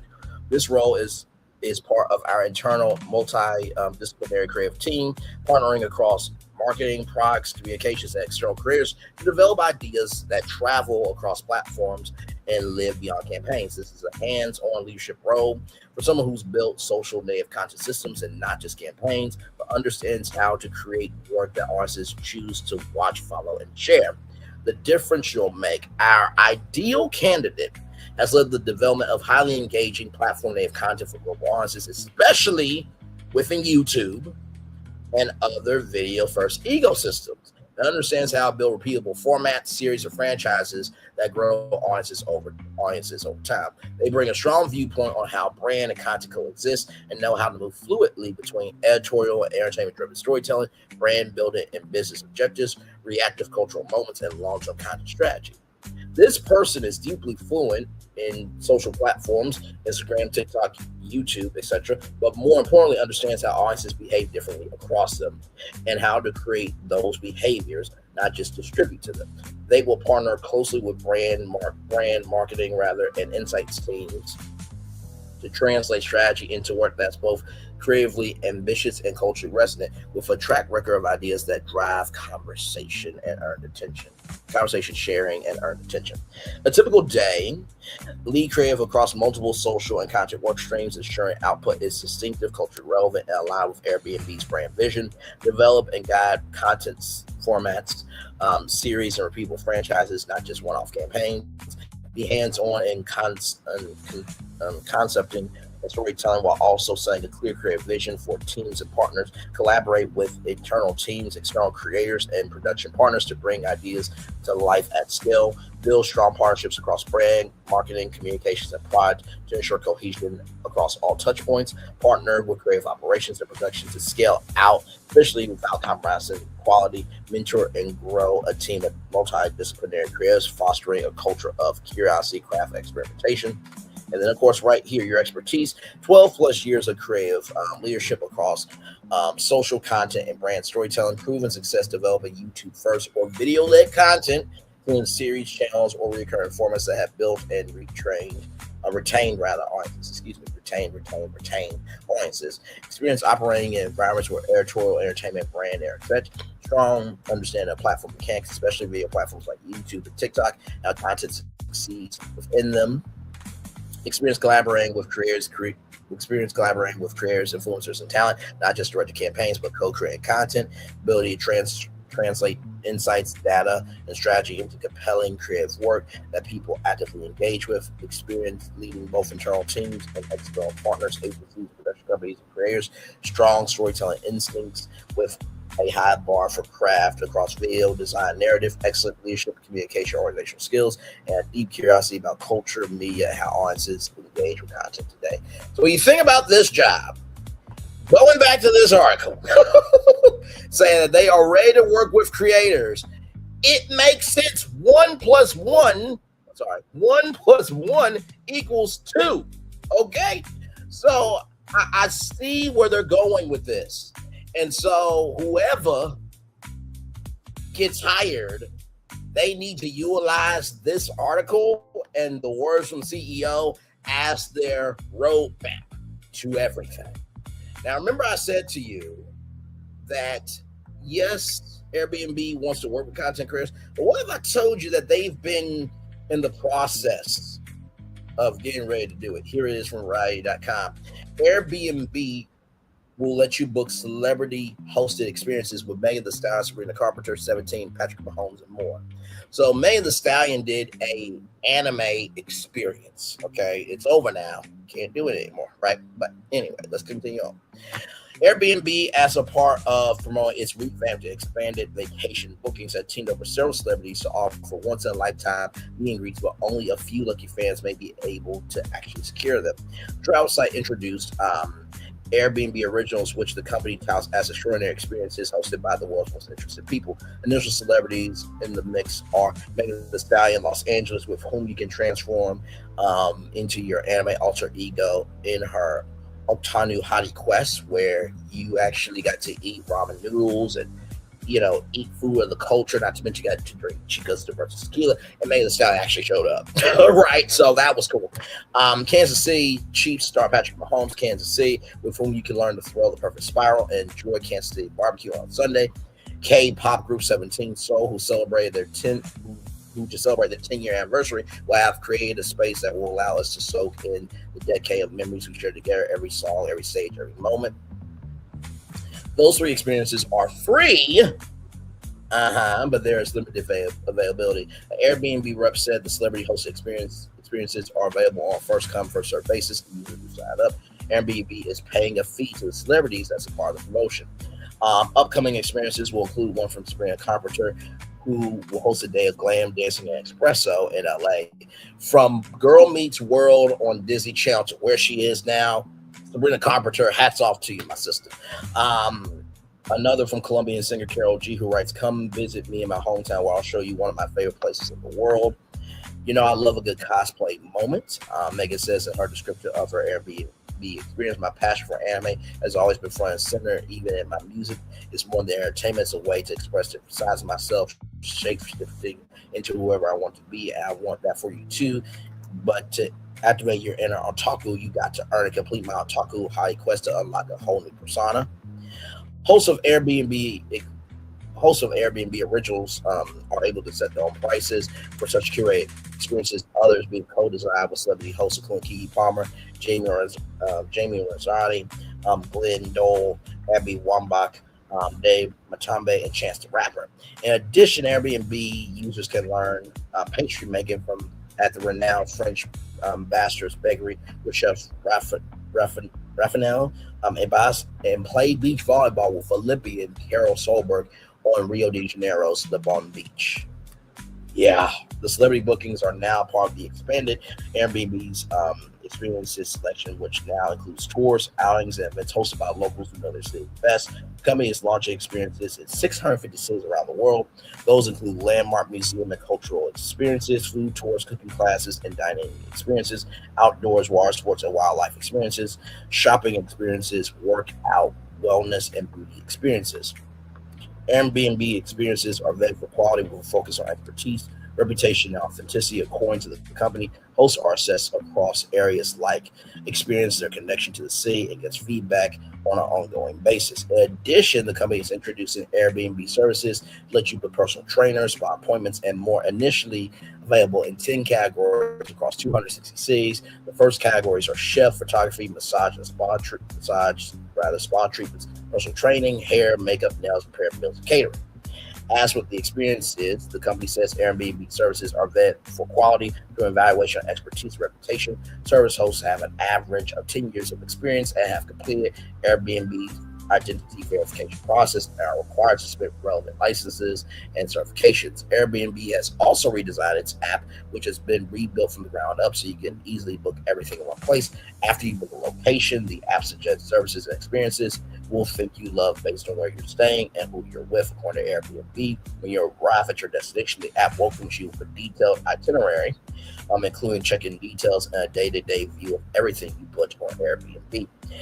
The redesigned Airbnb app includes an Explore tab, a new homepage to discover locations, experiences, and services, a Trips tab, the schedule of your trip, details about your home, the services and experiences you booked, a revamped messaging platform with photo and video sharing and integrated payments for customizing services, and a redesigned profile page that lets you share where you traveled on Airbnb and see the people you met along the way. Since launching in 2008, Airbnb has surpassed 2 billion guest arrivals, the company says. So, I mean, listen, at this point, you might need to make Airbnb studios. I mean, you got, experiences with celebrities, experiences with, local experts. You got services. Not to mention, too, now you can order groceries from Instacart and they can deliver it to your Airbnb. Airbnb is expanding, okay? And that job is not by accident. You connect that to Filter article along with this article from Variety.com. You see the path where they're going, all right? So, with that being said, we got one more destination, y'all. Once again, Chris Walker is here. You're here, sir. If the laser beam was on the globe, fate of the world on the line, Iguodala situation, in the words of Max Muhammad Ali Kellerman, okay, because I'm going to put some respect on his name, we would trade you and keep Kristen Walker to save the world, sir. I don't think you understand how hated you are. Going on. 47 storms out of the Meet the Press interview. Either you're crooked or you're stupid. Well, it takes somebody crooked or stupid to know somebody crooked or stupid, but you're the convicted felon, not Kristen. Let's move on. President 47 stormed out of his interview with Meet the Press after getting into a verbal sparring match with Kristen Welker over claims of election fraud. Tensions began rising with Welker pressed 47 on if in the face of bipartisan resistance.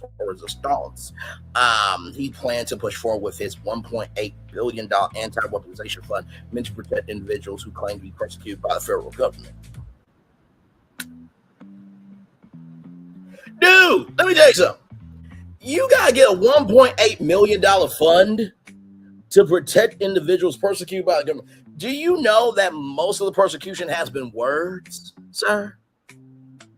Words. So you're going to get a $1.8 billion fund because you can't take somebody else having an opinion about you or anybody else that supports you? But yet you almost got deleted off the earth 4 times. Okay. All right. Moving on. Let's just, oh my God, let's continue on, Sean. Including those who raided the Capitol on January 6th. 47 claimed the people who were involved in the attack lost everything on that day. They had FBI agents ushering them into the building. Walker repeatedly pushed back on the latter, asserting 47 had no evidence of that, and he does not. I don't know what's going to happen with the weaponization fund. 47 say, I love the idea because people like you, the fake dirty press, the crooked press, people like stupid Biden, he's not smart enough to know what's going on, but the people that surrounded him, surrounded his beautiful resident desk in the Oval Office. How sway? How sway? How sway? You say, oh, sorry, y'all.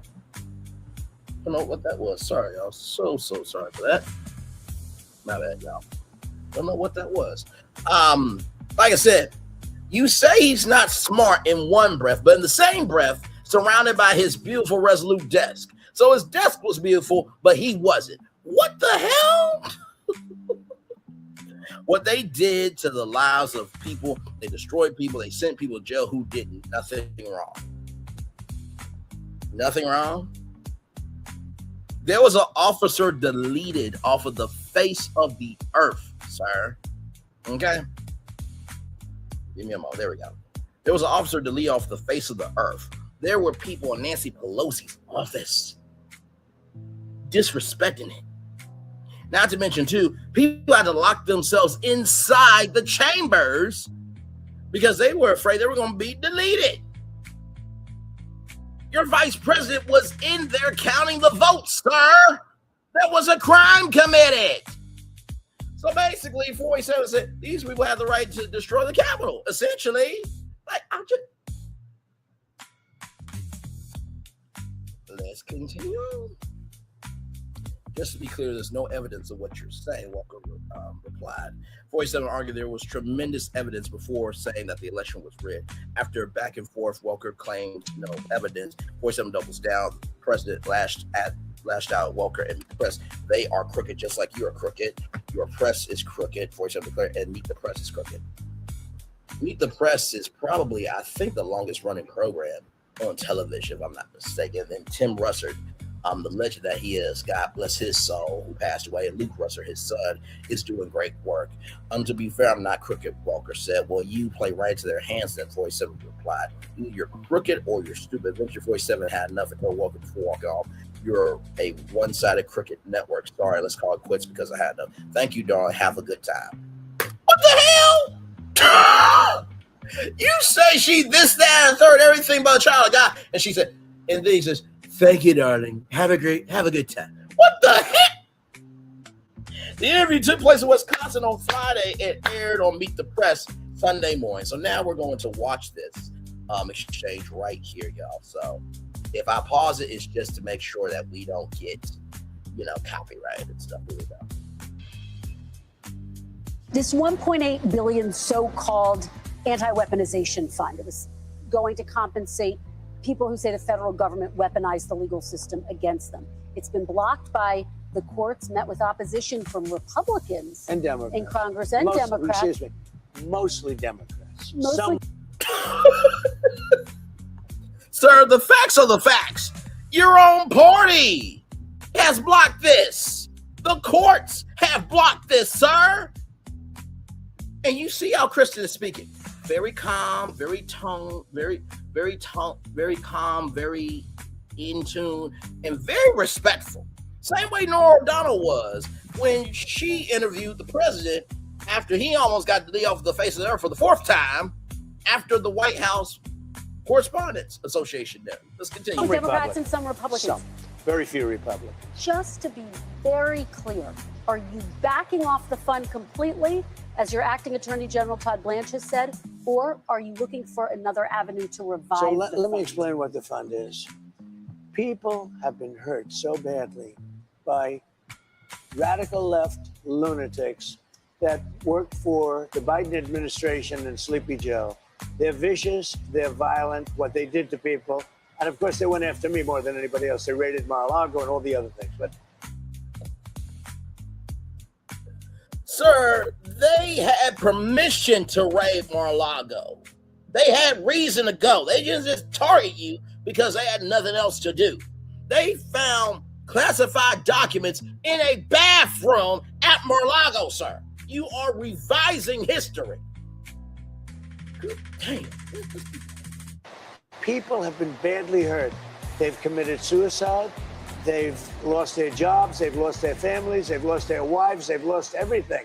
They've lost everything over a fake weaponization of government. Now, So let are me you just tell looking you. for a way to revive it? Well, look, if it was up to me, I'd pay them the kind of money that they deserve.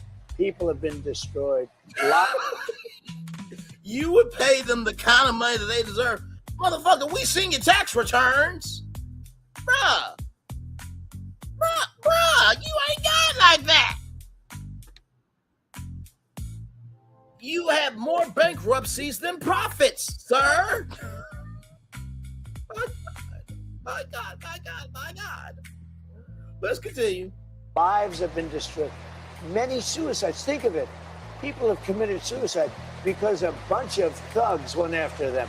So, me personally, I think the weaponization fund is a great idea. And so do many other Republicans. You have to get it approved. If they get it approved, that's great. If they don't get it approved, I'd be disappointed. All right, we're going to motor through this. But you have to understand, people have been destroyed by crooked politicians, and they should be reimbursed for that. Do you think anyone who attacked police officers on January 6th should get taxpayer money? I wouldn't be inclined to say so, but I have to see it. I can tell you this. I would not be inclined to say so, but I would have to see it. Motherfucker, there's been so many.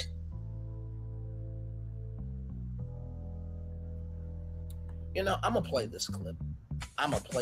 Give me one moment. Because I can't do it.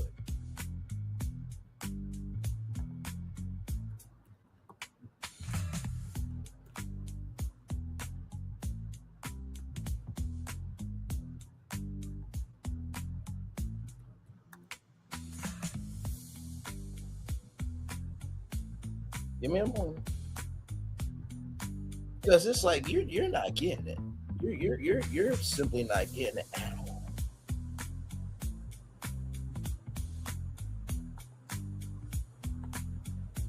I'll let y'all hear it. Go ahead. Indicated that she loved it.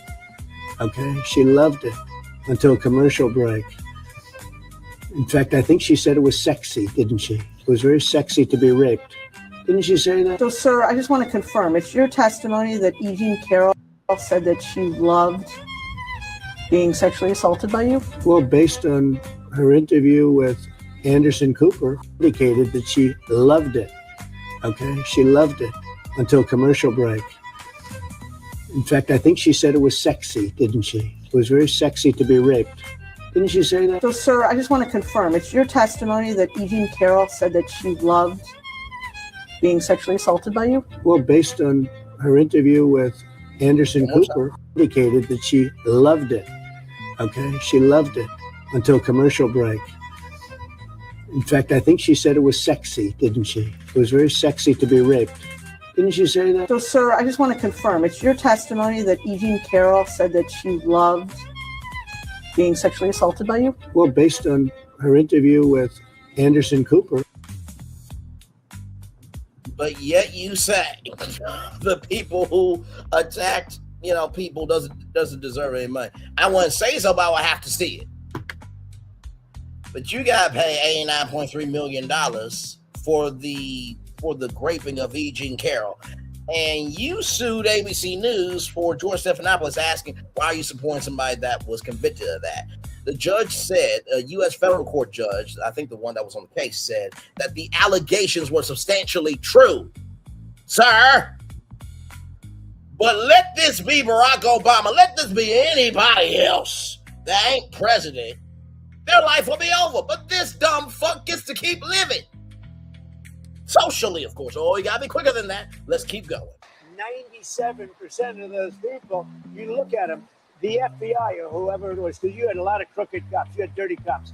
Comey was a dirty cop. Well, a guy like Bolton was a dirty cop. There's no evidence. Wait a minute. You think Comey was a straight people cop? who pleaded guilty to assaulting police Comey officers. was a dirty cop. No, they had the people who FBI. assaulted police Listen officers. to me. They had FBI agents ushering them into the building. They had FBI go into the building. those people walking around there looking always in the sun, they weren't in. They were being ushered into the building. There's no evidence. You had a bunch of dirty cops, and frankly, what they did was weaponization of our government. But sir, there's no evidence of that. More than 1,000 people. No, well, yeah, no, there's pleaded none. guilty to You know what you crimes. do? Try looking at the tapes one time. Would you take it off Look the at table? the tapes Okay, one time. but 172 people did plead guilty to assaulting police officers. You know why they pled Should guilty? they be exempt Because they told they from were going to receiving jail funds? for 15 years if they didn't. Should They pled guilty because they were frightened. They went down. They pled guilty because there was evidence of them doing it. Sir! But yet he is going to have a UFC fight at the White House at 81 years old when he making fun of Joe Biden being 81. How much sense does that make? He got a condition where blood can't get to his heart. His leg can be amputated at any damn time. Are you kidding me? And then a judge is blocking the ballroom from being built.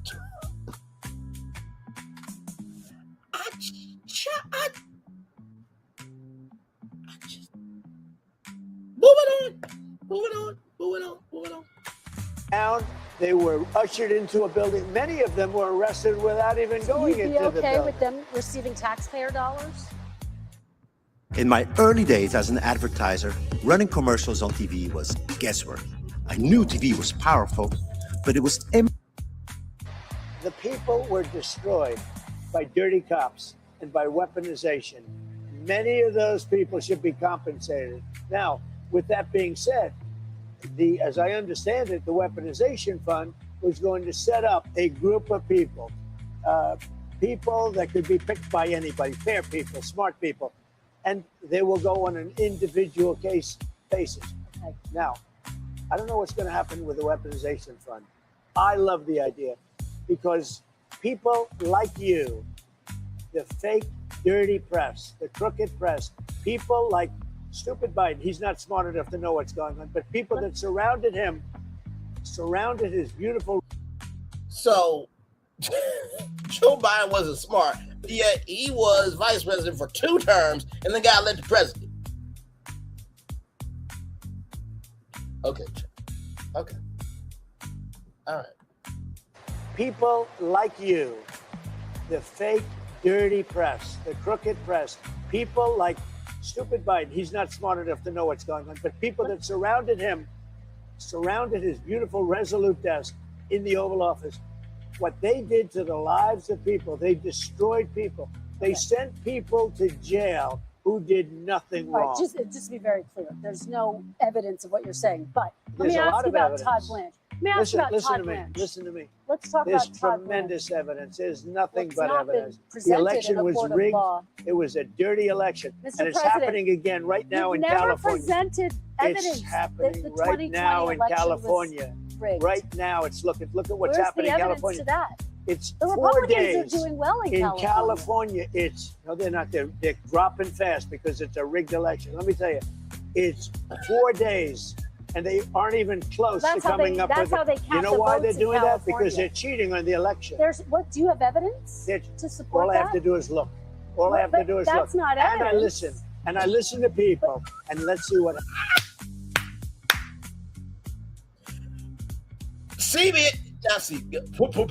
Point. MAGA news. Sorry, not talking about y'all. NBC, whatever Kristen's getting paid, give her an extra $10 million bonus. Because really, like, the president don't understand that different states count the votes differently. So if it's a longer process to count the votes, that doesn't mean it's rigged. They're just trying to get all the votes verified.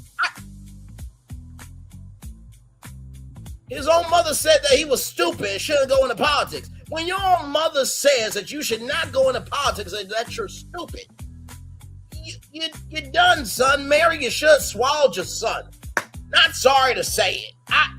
What you want me to do? You saw the thumbnail. You know my voice. And damn it, you know why you're here. Let's continue. What happened? But sir, that's not evidence. Do you think it's appropriate That's how they that they count the votes in Do you California. think it's appropriate that they have an election and 5 days later they're nowhere close to picking a State winner. and local officials acknowledge they are slow. They're urging. No, they're crooked. They're urging They're the votes to be counted quickly. That's how they vote They're in crooked, California. just like you're crooked. Your press is crooked, and Meet the Press is crooked. To be fair, I'm not crooked, but let's Really? Let's Well, you continue. play right into their hands. and Let's continue. You're either crooked or you're stupid. You play continue. right into their hands with this rap. Now, You see, 47 hasn't had a real husband to clock his ass. Because Kristen Welker's husband, hey, listen. Y'all know what to do. Listen, when you a man, you move smarter. That man, 47 has not been rolled up on before. He hasn't. Because let be anybody else, right? He would not be here. Because they will roll up and disrespectfully handle him. And because he's never been disrespectfully handled as a child or as an adult, he gets to cause chaos, havoc, and destruction. Let's continue. know that these elections are rigged. Your network knows that they're rigged. You know that I won an election in a landslide, and I got 94% bad press. But Mr. President, You know why I you've got never that? presented Because you have no evidence. credibility. But you've never presented evidence that was rigged. Let's keep talking about. I want to talk. So, okay, hang on. Because he said you just have to look, right? Let's do that. Let's do that.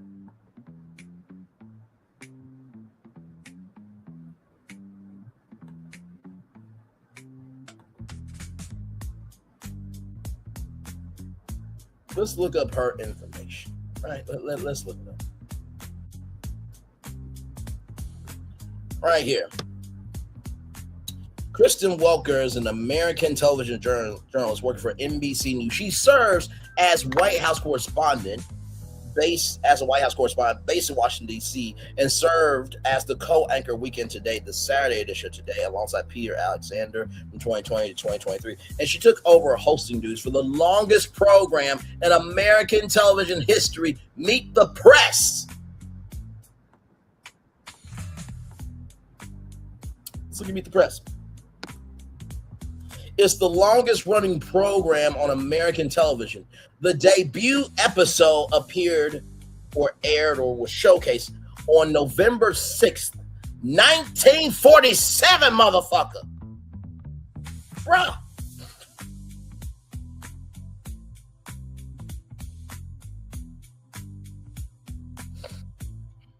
Give me a moment. Because I just cannot deal with the bullshit.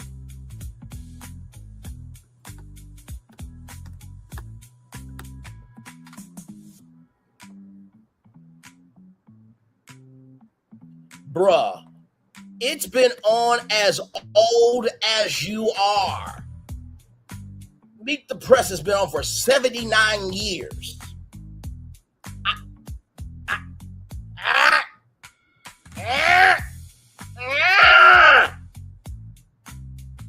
Give me a moment.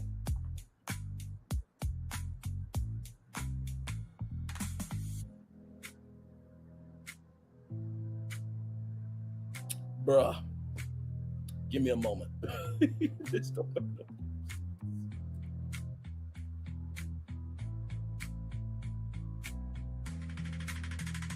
You know what's real funny? You want to know what's real funny? I just want to bring this to your attention. The first episode aired on November 6th, 1947. Okay. Meet the Press is 79 years old. You ready for this? So anyway, are you ready for this? The show is as old as you, motherfucker. And you were born on June 14th, 1946. You was born 1 year before the first episode of Meet the Press. My God. I just did that research in a couple of seconds while we're live on tour. You are as old as the oldest, longest running television program in the United States of America. let's continue on.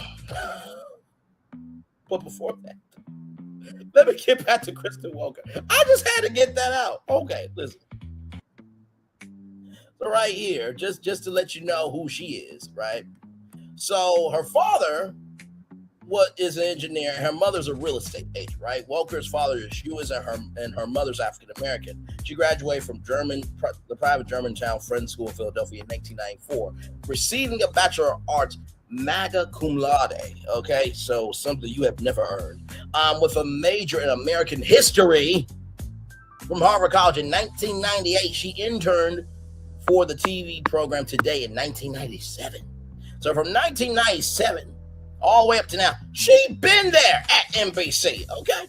So she worked at ABC affiliates WLNE TV in Providence, Rhode Island. Like a Massachusetts to Newport, we Rhode Island bound. Shout out to Family Guy. KRCR TV, Redding, Chinco, California. And then joined NBC in 2005 at affiliate WCAU in Philadelphia, where she was a reporter and weekend anchor. Then she joined NBC News in 2010 as a correspondent at the NBC News West Coast headquarters in Burbank, California. She became an NBC White House correspondent in December 2011. Walker regularly represented MSNBC at the daily White House press briefings, as well as reported live for various programs on the channel. She occasionally filled in on NBC Nightly News. And today, on January 10th, 2020, NBC announced that Walker will become the regular co-anchor of Weekend Today alongside Peter Alexander. She debuted a co-anchor on Weekend Today on January 11th, 2020. On October 22nd, 2020, amid the ongoing COVID pandemic emergency, Kristen Walker hosted the final debate in the 2020 presidential election between incumbent Republican 47 and his challenger, former Vice President Joe Biden. In September 2023, Walker succeeded Chuck Todd as anchor of the Sunday morning program Meet the Press and his weekday spinoff, Meet the Press Now on MSNBC News Now.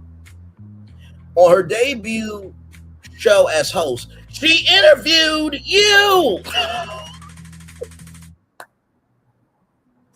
But she has no credibility, but she interviewed you on her first show. You can't make this shit up. The interview was criticized by some who felt Walker did not challenge 47's alleged falsehoods enough that 47 shouldn't have been given a platform to spread his views on the 2020 election and other topics. On November 8th, 2023, she co-moderated the third 2024 GOP primary debate alongside Lester Holt and Hugh Hewitt in Miami, Florida. Vice presidential candidate Vic Ramsey, which that dumb fuck should not be in government here, there, or anywhere. Brainly, I am. Shout out to Dr. Seuss, by the way. Start off by calling her a member of the corrupt media establishment. But yet you're Indian, she's African American. Y'all both minorities. The fuck? Walker grinned and ignored the attack, and Hope moved on. On May 4th, 2025, Walker interviewed 47 for the second time Meet the Press. The interview received some notoriety after 47 expressed doubt when asked if he will uphold the U.S. Constitution as president. That's her. Now back to you being upset that a woman, a black woman, okay, Jewish woman, is whooping your ass in these media streets. Let's continue. You have more evidence. There's more evidence than ever presented. Let's talk your about elections in this country. We're like a third world country.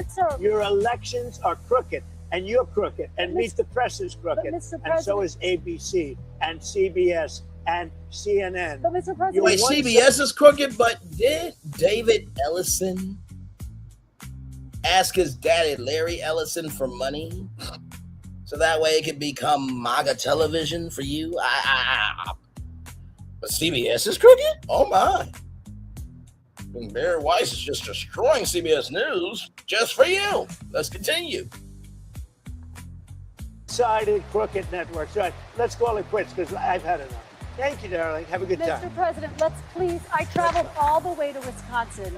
I've sat in the rain with you. I know. I traveled all the way. You sat in the rain, sir. Oh my The president cannot deal with rain being on him? What the hell? Like, where are you? Where are you? Are you the white version of Gayle King? You need somebody to hold an umbrella over you? Yes, that happened to Gayle King, ladies and gentlemen. I'm not trying to be facetious. But also, too, I'm surprised that Nate Burleson and Gayle King are still there. Apparently, they like black people at CBS, allegedly. Moving on. Let's continue. On and off in the rain, and I've given you enough time. You ought to straighten out your press, because you know what? A country can never be great with a dishonest Listen, press. we Come on, traveled let's go. all the way to Wisconsin for this interview.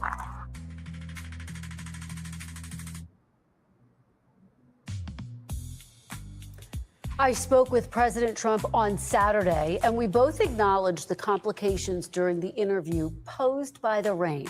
He agreed to sit down with me for another Meet the Press interview.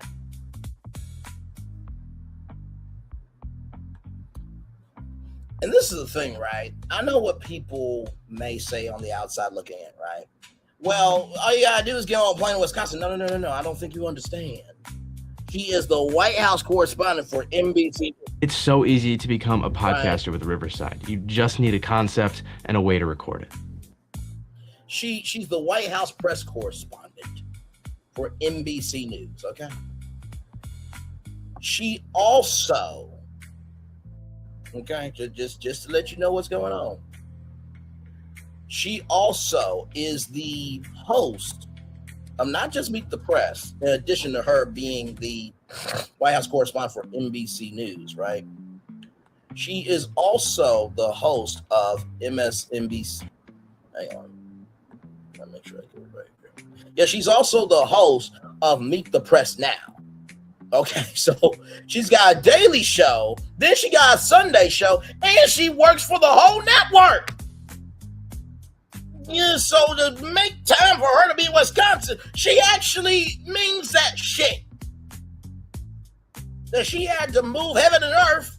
I'm paraphrasing, but there was a lot of logistics to make that interview happen. So her time is just as important as your time. And she didn't complain about being in the fucking rain. Because that's what a professional does. Welcome back. The panel is here. Carol Lee, NBC News National Security Managing Editor. Ashley Etienne, former Communications Director for Vice President Harris and Speaker Pelosi. Yes. NBC News National Security Managing Editor. Ashley Etienne. This one right here. Yes.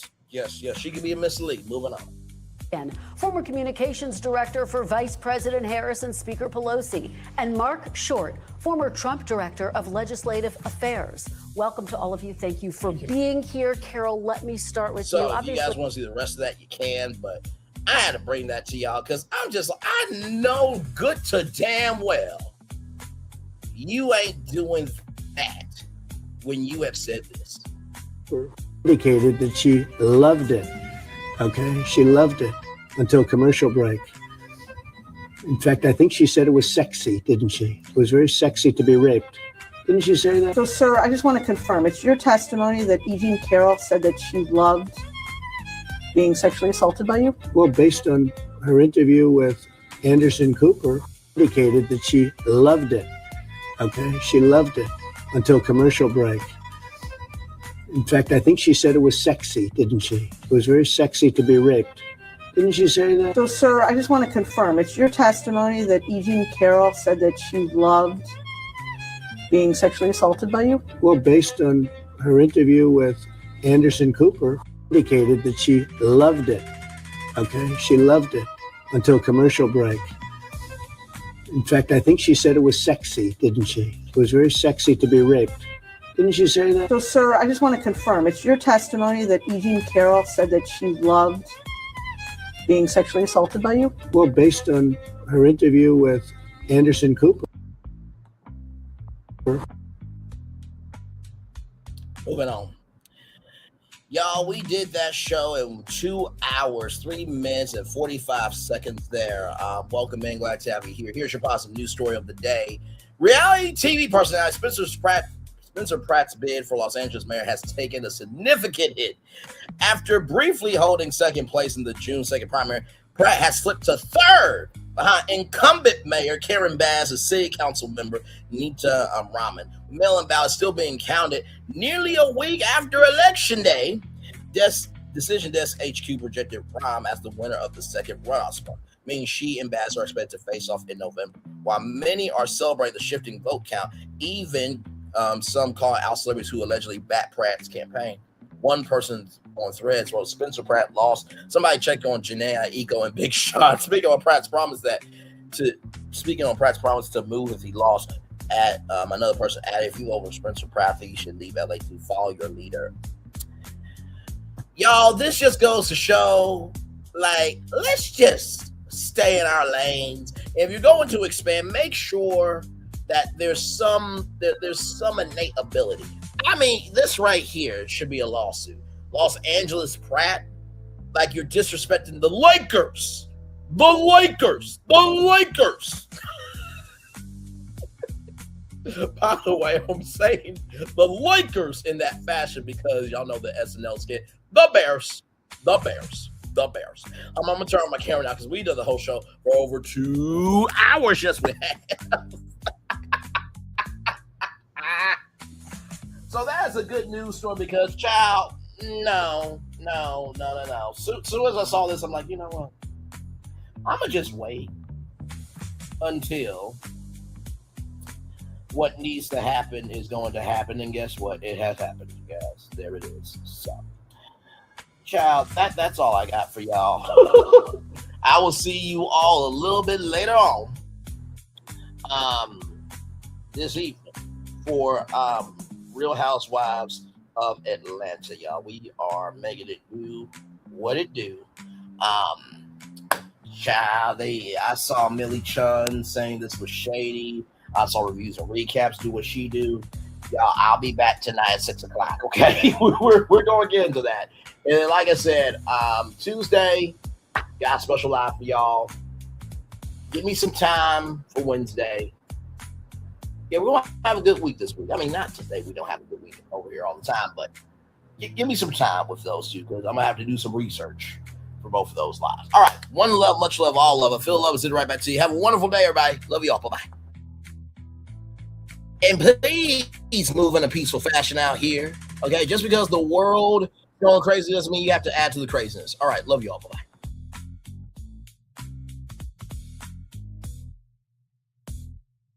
I thought I should tell you they've been talking about you. Yeah, they've been talking about you.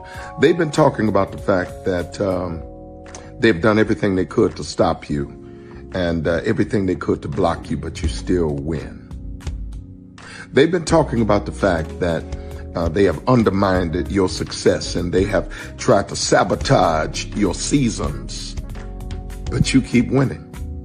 They've been talking about the fact that even though they don't like each other, they get together to try to kill you, but you keep winning. They've been talking about the fact that you were voted least likely to succeed, but like cream, you keep rising to the top. They've been talking about how they tried to burn your world down, but like the phoenix, you rose from the ashes. They've been talking about you. And you know what they say? Oh, she's just lucky. He's just lucky. But no, you ain't lucky. You're anointed. You got something on you. You got favor on you. You got power on you. You were born to win. Now they can call it luck, but it's grace. They can call it luck, but it's favor. But whatever they call it, it doesn't matter because you know what God calls you? Do you know what God calls you? A winner. I thought I should tell you they've been talking about you. Yeah, they've been talking about you. They've been talking about the fact that they've done everything they could to stop you and everything they could to block you, but you still win. They've been talking about the fact that they have undermined your success and they have tried to sabotage your seasons, but you keep winning. They've been talking about the fact that even though they don't like each other, they get together to try to kill you, but you keep winning. They've been talking about the fact that you were voted least likely to succeed, but like cream, you keep rising to the top. They've been talking about how they tried to burn your world down, but like the phoenix, you rose from the ashes. They've been talking about you. And you know what they say? Oh, she's just lucky. He's just lucky. But no, you ain't lucky. You're anointed. You got something on you. You got favor on you. You got power on you. You were born to win. Now they can call it luck, but it's grace. They can call it luck, but it's favor. But whatever they call it, it doesn't matter, because you know what God calls you? Do you know what God calls you? A winner. I thought I should tell you, they've been talking about you. Yeah, they've been talking about you. They've been talking about the fact that they've done everything they could to stop you and everything they could to block you, but you still win. They've been talking about the fact that they have undermined your success and they have tried to sabotage your seasons, but you keep winning. They've been talking about the fact that even though they don't like each other, they get together to try to kill you, but you keep winning. They've been talking about the fact that you were voted least likely to succeed, but like cream, you keep rising to the top. They've been talking about how they tried to burn your world down, but like the phoenix, you rose from the ashes. They've been talking about you. And you know what they say? Oh, she's just lucky. He's just lucky. But no, you ain't lucky. You're anointed. You got something on you. You got favor on you. You got power on you. You were born to win. Now they can call it luck, but it's grace. They can call it luck, but it's favor. But whatever they call it, it doesn't matter, because you know what God calls you? Do you know what God calls you? A winner. I thought I should tell you, they've been talking.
Come with me if you want to live a more delicious life. Oh, maybe we should get in the van. In this world, we don't get to control much. The past, male pattern baldness. Leggies. Got one right now. The urge to puff that bubble wrap. But there is one thing we do get to choose every single day. What we eat. Welcome to the Sonic Department of Research and Deliciousment. We have everything you want, didn't know you wanted, and some things you didn't know were possible. Because we believe if you're not having fun, you're not living free. So come on, let's live a little.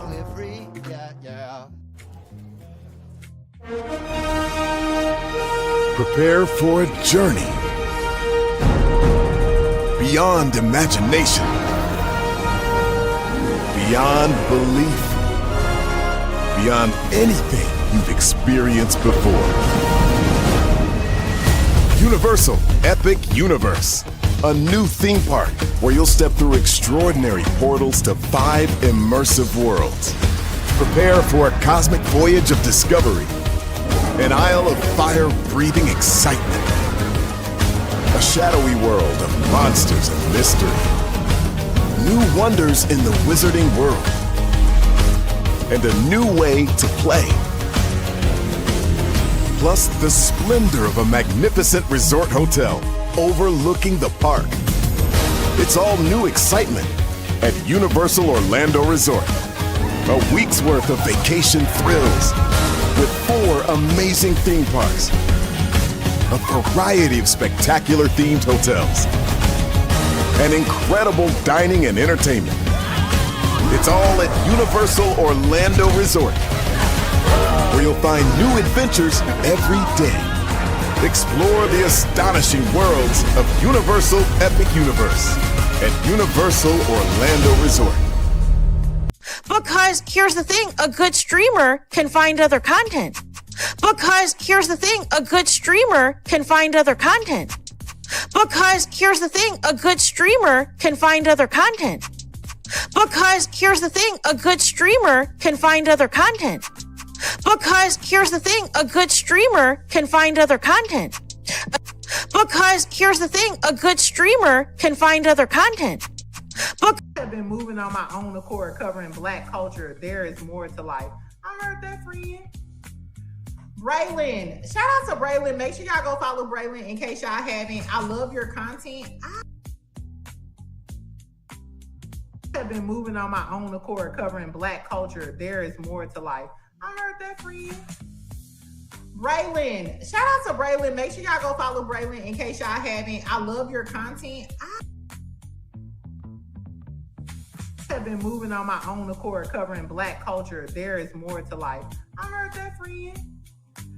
Braylon, shout out to Braylon. Make sure y'all go follow Braylon in case y'all haven't. I love your content. Child, Braylon been over there doing his thing, minding his GD business, staying out of trouble, trying to get the folks some positive stuff to talk about. Besides lying all the damn time. Child, Braylon been over there doing his thing, minding his GD business, staying out of trouble, trying to get the folks some positive stuff to talk about.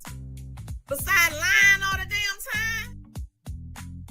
Child, Braylon been over there doing his thing, minding his GD business, staying out of trouble, trying to get the folks some positive stuff to talk about. Besides lying all the damn time. Child, Braylon been over there doing his thing, minding his GD business, staying out of trouble, trying to get the folks some positive stuff to talk about. Besides lying all the damn time. Child, Braylon been over there doing his thing, minding his GD business, staying out of trouble, trying to get the folks some positive stuff to talk about. Besides lying all the damn time. Child, Braylon been over there doing his thing, minding his GD business, staying out of trouble, trying to get the folks some positive stuff to talk about. Besides lying all the damn time. Child, Braylon been over there doing his thing, minding his GD business, staying out of trouble, trying to get the folks some positive stuff to talk about. Besides lying all the damn